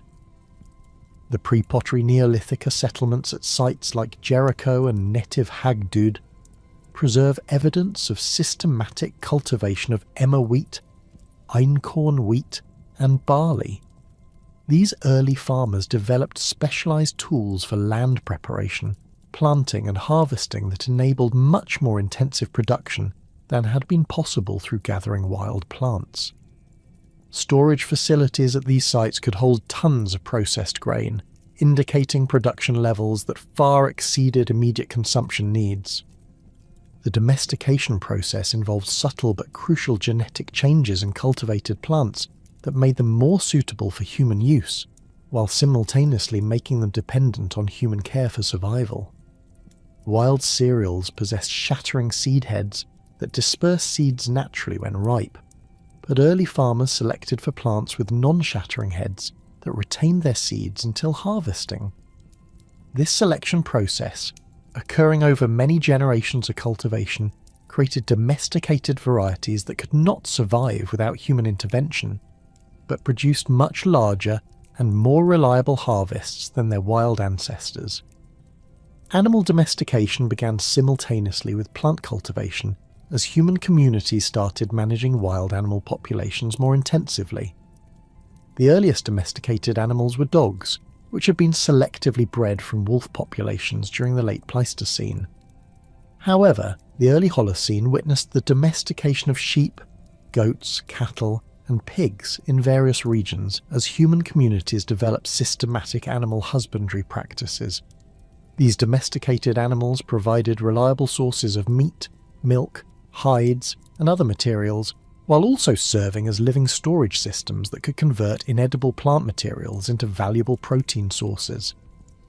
The goats and sheep domesticated in the Levant around 10,500 years ago represented the first successful domestication of ungulate species. These animals, selected from wild populations of Bezoar goats and Mouflon sheep, underwent physical and behavioural changes that made them more docile and productive under human management.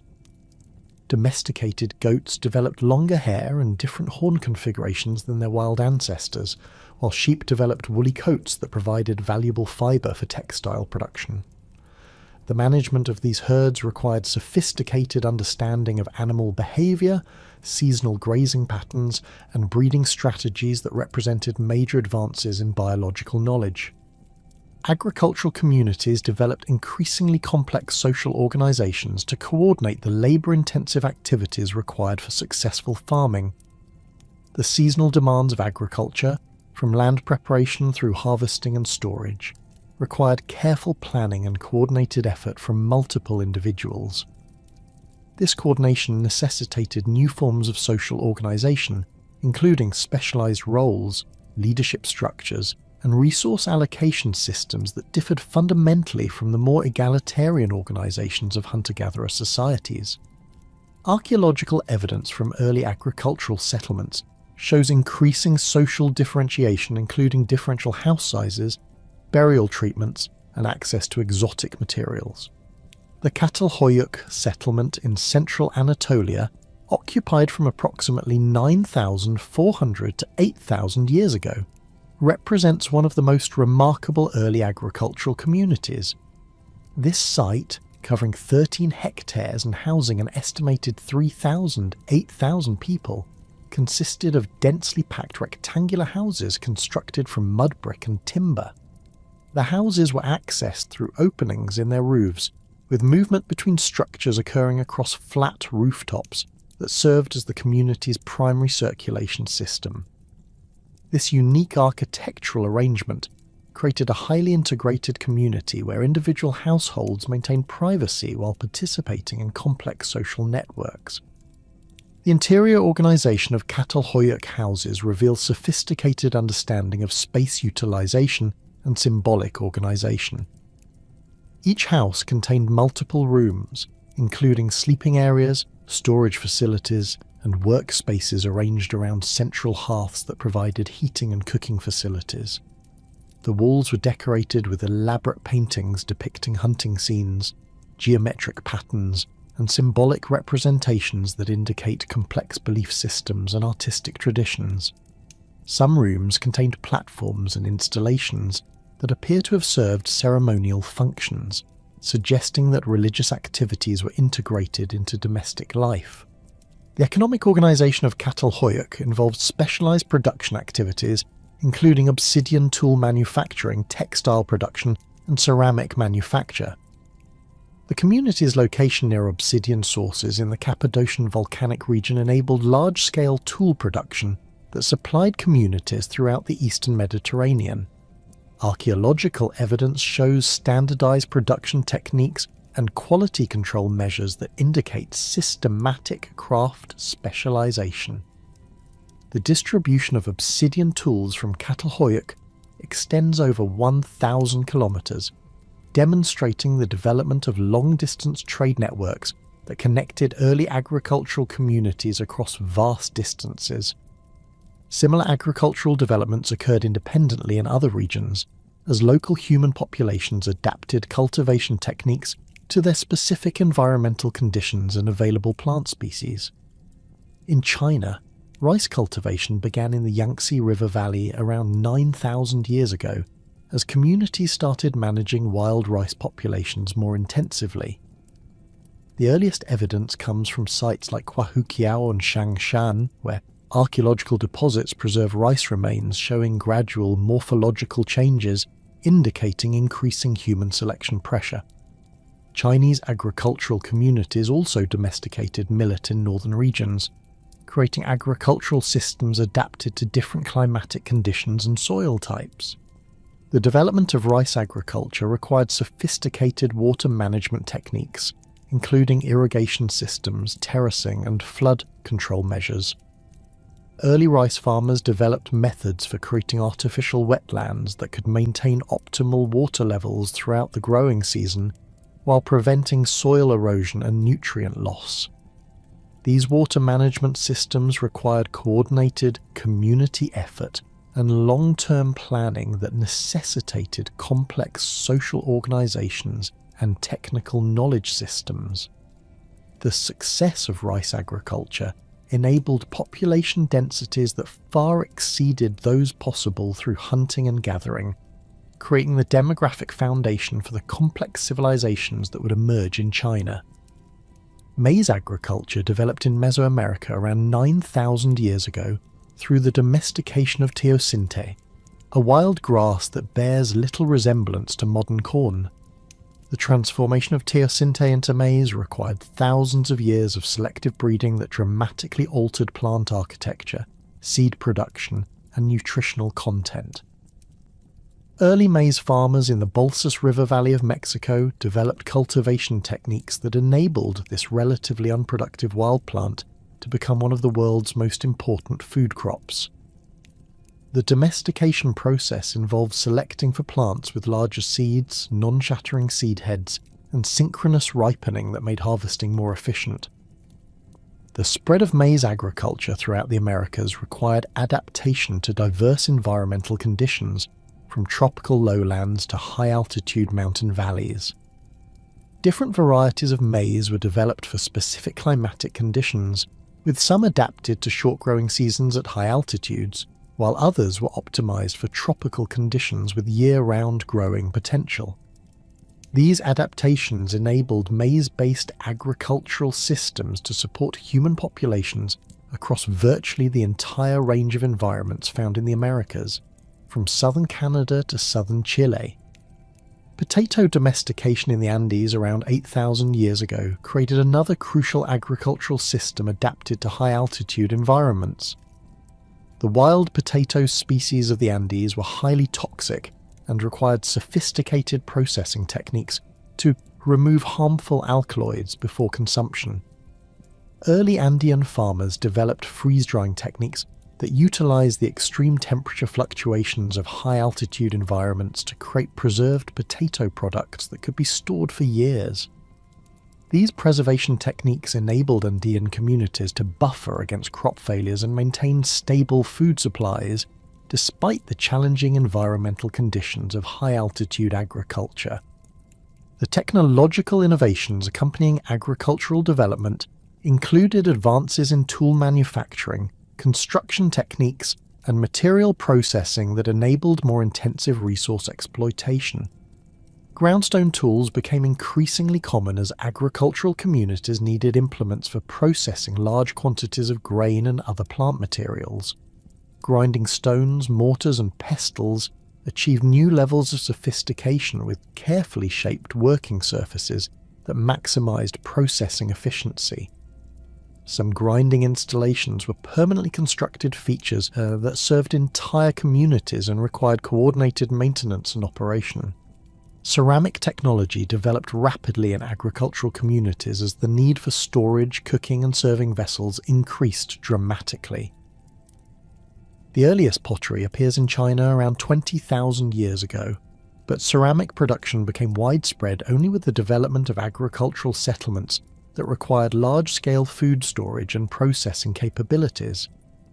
Early agricultural ceramics included massive storage jars capable of holding hundreds of litres of grain, specialised cooking vessels designed for processing agricultural products, and serving vessels that reflected increasing social differentiation and ceremonial activities. The production of textiles from domesticated animal fibres and cultivated plant materials created new technologies and economic opportunities. Sheep wool, which became available only after animal domestication, provided superior fibre for textile production compared to the plant materials and wild animal hairs used by earlier communities. The development of spinning and weaving technologies enabled the production of clothing, blankets, and other textile products that provided better protection against environmental conditions, while also serving as markers of social status and cultural identity. Human settlements during this period achieved unprecedented size and permanence as agricultural production enabled year-round occupation of fixed locations. The largest agricultural settlements housed thousands of people in complex arrangements of residential, storage, and ceremonial structures. These communities required sophisticated planning and organisation to manage water supplies, waste disposal, defence, and social coordination among large populations. The development of permanent architecture using stone, mud brick and timber created buildings that could house multiple generations and serve as focal points for community identity and cultural transmission. The social changes accompanying agricultural development included the emergence of specialised roles, hierarchical organisation, and institutionalised leadership that distinguished agricultural societies from earlier hunter-gatherer communities. Agricultural production created surplus resources that could support individuals who did not directly participate in food production, enabling the development of craft specialists, religious leaders, and administrative personnel. These specialised roles required new forms of social organisation and resource allocation that laid the foundation for the complex political systems that would characterise later civilizations.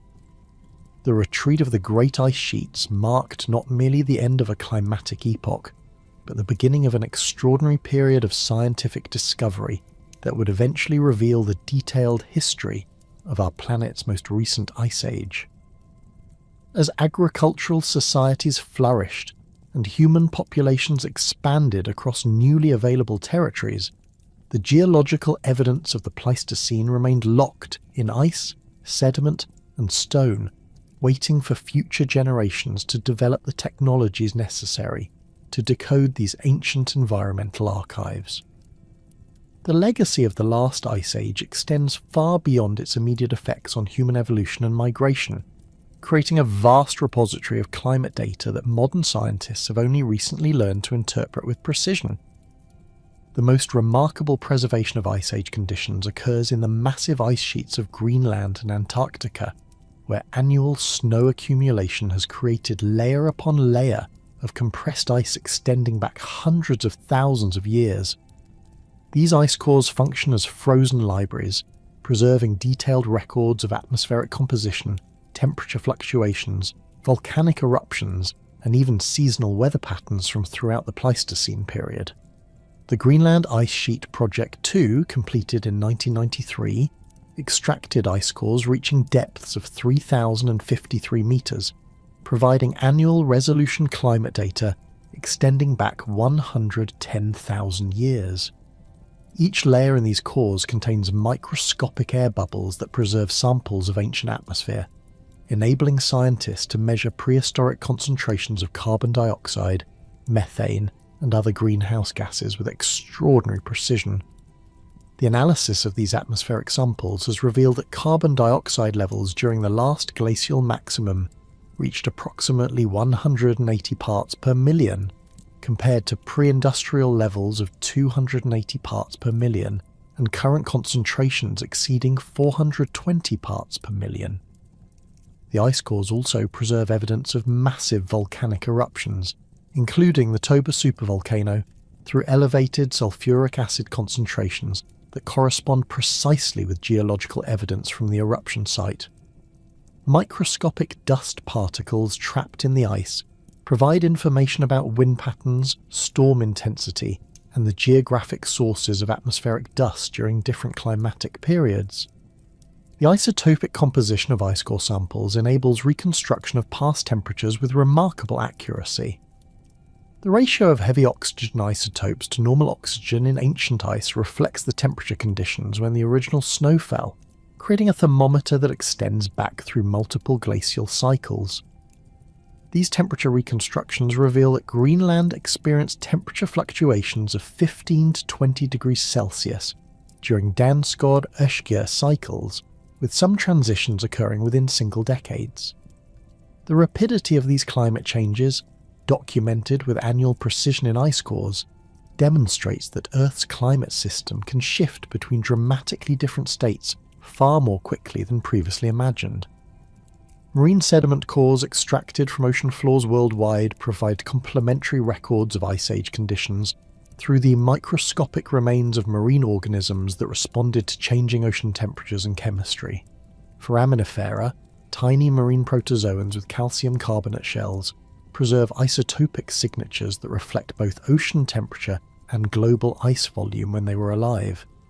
The shells of these organisms, accumulating continuously on ocean floors for millions of years, create detailed records of marine conditions that can be correlated with ice core data to reconstruct global climate patterns.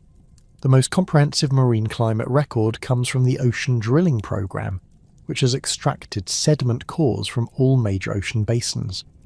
These cores reveal the complex interactions between ocean circulation, ice sheet dynamics, and atmospheric conditions that drove Pleistocene climate fluctuations.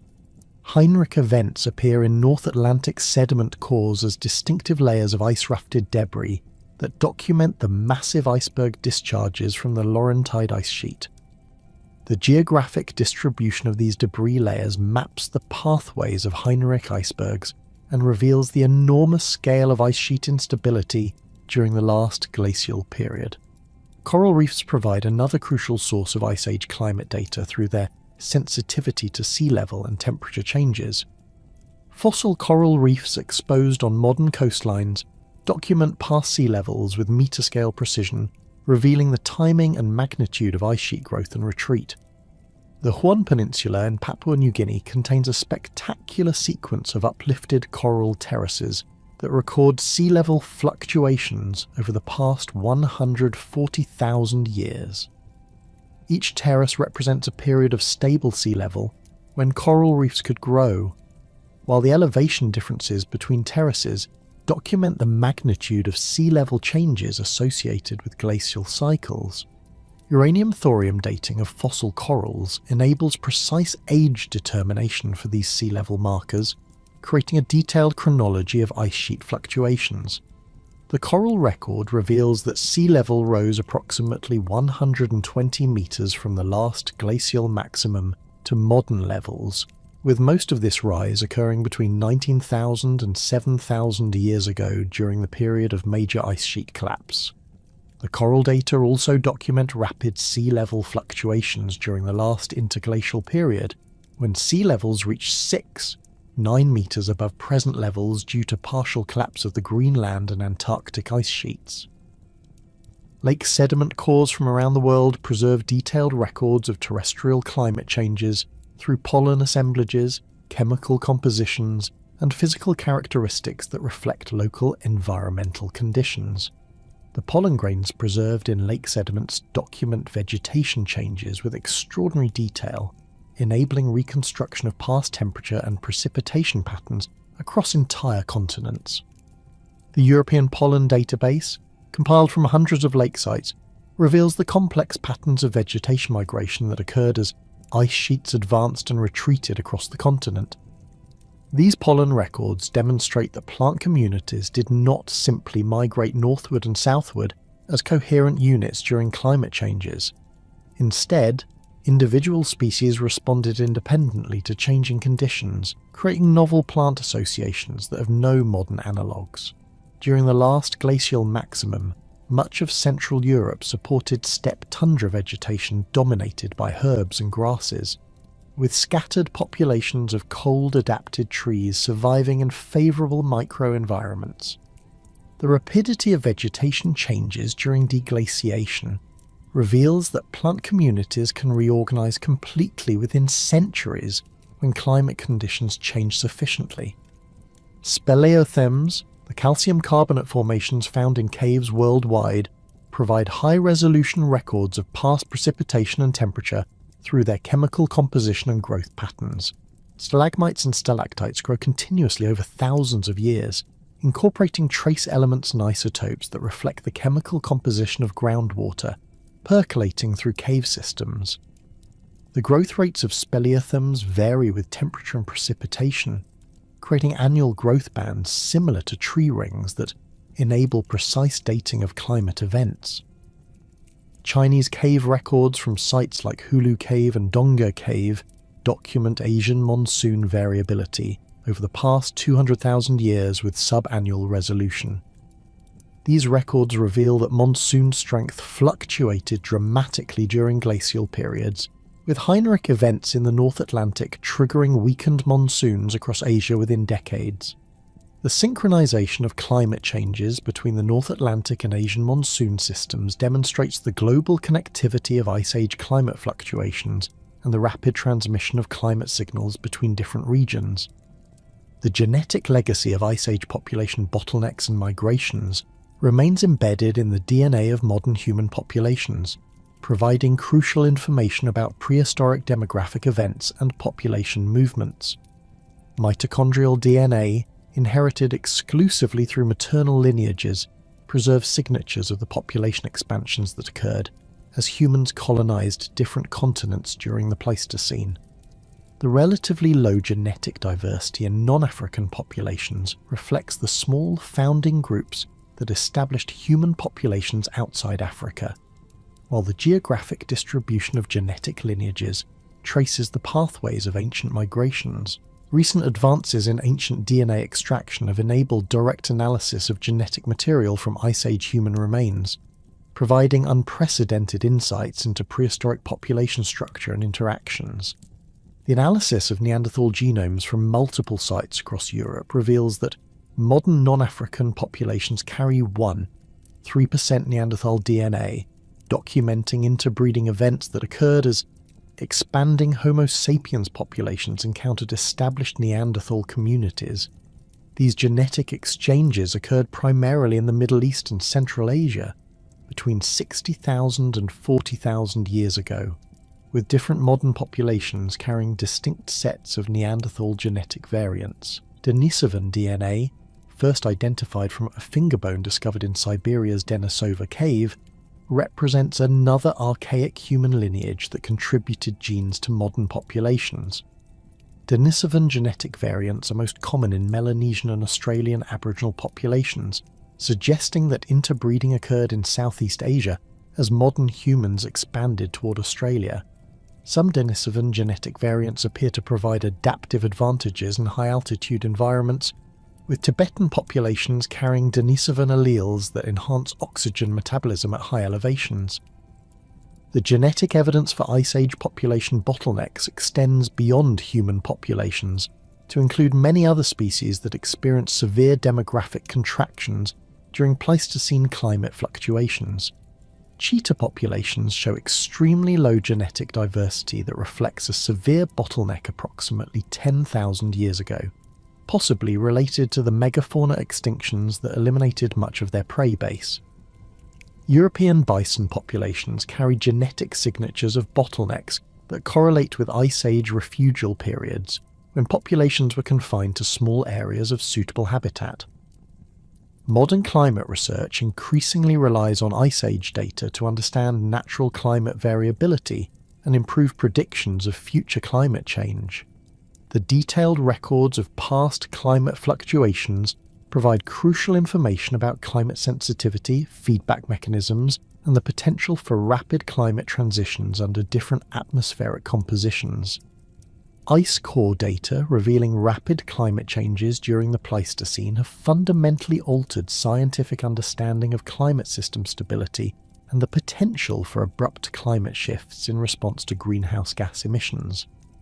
The paleoclimate record demonstrates that Earth's climate system has multiple stable states and can transition rapidly between them when critical thresholds are exceeded. The Younger Dryas period provides a particularly relevant example, showing how disruption of ocean circulation patterns can trigger rapid cooling despite overall warming trends.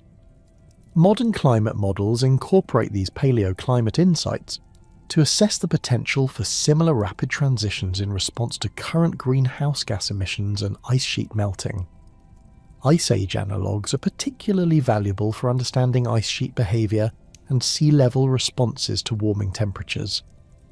The last interglacial period, when global temperatures were 1 to 2 degrees Celsius, warmer than pre-industrial levels, provides insights into ice sheet stability under conditions similar to projected future warming. Paleoclimate evidence indicates that both the Greenland and West Antarctic ice sheets experienced significant melting during the last interglacial, contributing to sea level 6, 9 metres higher than present. These findings suggest that continued warming could trigger substantial ice sheet retreat and sea level rise over coming centuries. The timing and magnitude of ice sheet responses to past warming events inform projections of future sea level change. Paleoclimate data reveal that ice sheets can respond to warming with significant delays, continuing to retreat for millennia after initial warming begins. This lag effect suggests that current greenhouse gas emissions may commit Earth to substantial ice sheet retreat and sea level rise that will continue long after emissions are reduced. Cultural memories of Ice Age events persist in oral traditions and mythological accounts preserved by indigenous populations worldwide, providing additional insights into prehistoric environmental changes and human responses to dramatic climate fluctuations. Flood myths found in cultures across the globe may preserve memories of the catastrophic meltwater events that accompanied ice sheet collapse during deglaciation. Aboriginal Australian oral traditions describe landscapes and coastlines that correspond to geographic configurations that existed during lower sea levels of the Ice Age, suggesting that some cultural memories may extend back tens of thousands of years. Native American traditions from the Pacific Northwest describe massive floods and landscape changes that correspond closely with geological evidence for the Missoula floods that occurred during ice sheet retreat. These oral accounts preserve details about flood timing, magnitude, and geographic extent that complement scientific reconstructions of these events. The persistence of such detailed environmental information in oral traditions demonstrates the remarkable capacity of human cultures to preserve and transmit knowledge across many generations. Archaeological discoveries continue revealing new information about Ice Age human populations as melting glaciers and changing landscapes expose previously inaccessible sites. The retreat of alpine glaciers across the world has exposed numerous archaeological sites that were buried under ice for thousands of years. The discovery of Otzi the Iceman in the Austrian Alps in 1991 demonstrated the exceptional preservation possible in glacial environments, with organic materials including clothing, tools, and even stomach contents preserved intact for over 5,000 years. Similar discoveries continue as climate change accelerates glacier retreat worldwide. In Norway, retreating glaciers have exposed numerous artifacts from medieval and earlier periods, including complete arrows with wooden shafts and organic fletching preserved by ice. These discoveries provide unprecedented insights into ancient hunting technologies and demonstrate that high-altitude environments were more extensively used by human populations than previously recognized. Permafrost melting in Arctic regions is exposing archaeological sites that document human adaptations to Ice Age environments. Sites in Siberia and Alaska preserve organic materials including wooden tools, basketry, and even complete human remains that provide detailed information about Ice Age technologies and lifeways. The Yana rhinoceros horn site in northern Siberia, exposed by permafrost melting, contains the northernmost evidence of human occupation during the Ice Age, with sophisticated bone and ivory tools demonstrating remarkable adaptations to extreme Arctic conditions. The ongoing exposure of Ice Age archaeological sites creates both opportunities and challenges for scientific research. While these discoveries provide unprecedented access to well-preserved materials, the rapid pace of glacier retreat and permafrost melting means that many sites are being exposed faster than they can be properly excavated and studied. Climate change is simultaneously revealing new information about Ice Age human populations while destroying other archaeological sites through erosion and environmental degradation. Underwater archaeology has revealed extensive evidence of human occupation on continental shelves that were exposed during Ice Age sea level lowering. The North Sea, English Channel, and other shallow marine areas contain numerous archaeological sites that document human adaptations to the exposed landscapes of Doggerland and other submerged regions. These underwater sites preserve evidence of fishing communities, tool manufacturing sites, and settlement areas that provide crucial information about human populations during the transition from Ice Age to modern conditions. The scientific legacy of Ice Age research extends beyond historical reconstruction to include fundamental advances in understanding Earth system processes and human evolutionary biology. The development of techniques for analysing ice cores, marine sediments, and other paleoclimate archives has created new fields of scientific inquiry and analytical capabilities that inform research across multiple disciplines. Isotope geochemistry, developed largely through paleoclimate research, now provides tools for studying everything from atmospheric chemistry to biological metabolism. The integration of paleoclimate data with modern climate models has improved understanding of climate sensitivity and feedback mechanisms that operate on different timescales. Ice Age research has revealed the crucial importance of ice sheet dynamics, ocean circulation, and atmospheric chemistry in determining global climate patterns. These insights inform current efforts to predict future climate changes and assess the potential impacts of human activities on Earth's climate system. The study of Ice Age human evolution has fundamentally transformed understanding of human cognitive capabilities, technological innovation, and social organisation. Archaeological evidence from Ice Age sites demonstrates that human populations possessed sophisticated technologies, artistic traditions, and social systems tens of thousands of years earlier than previously recognised.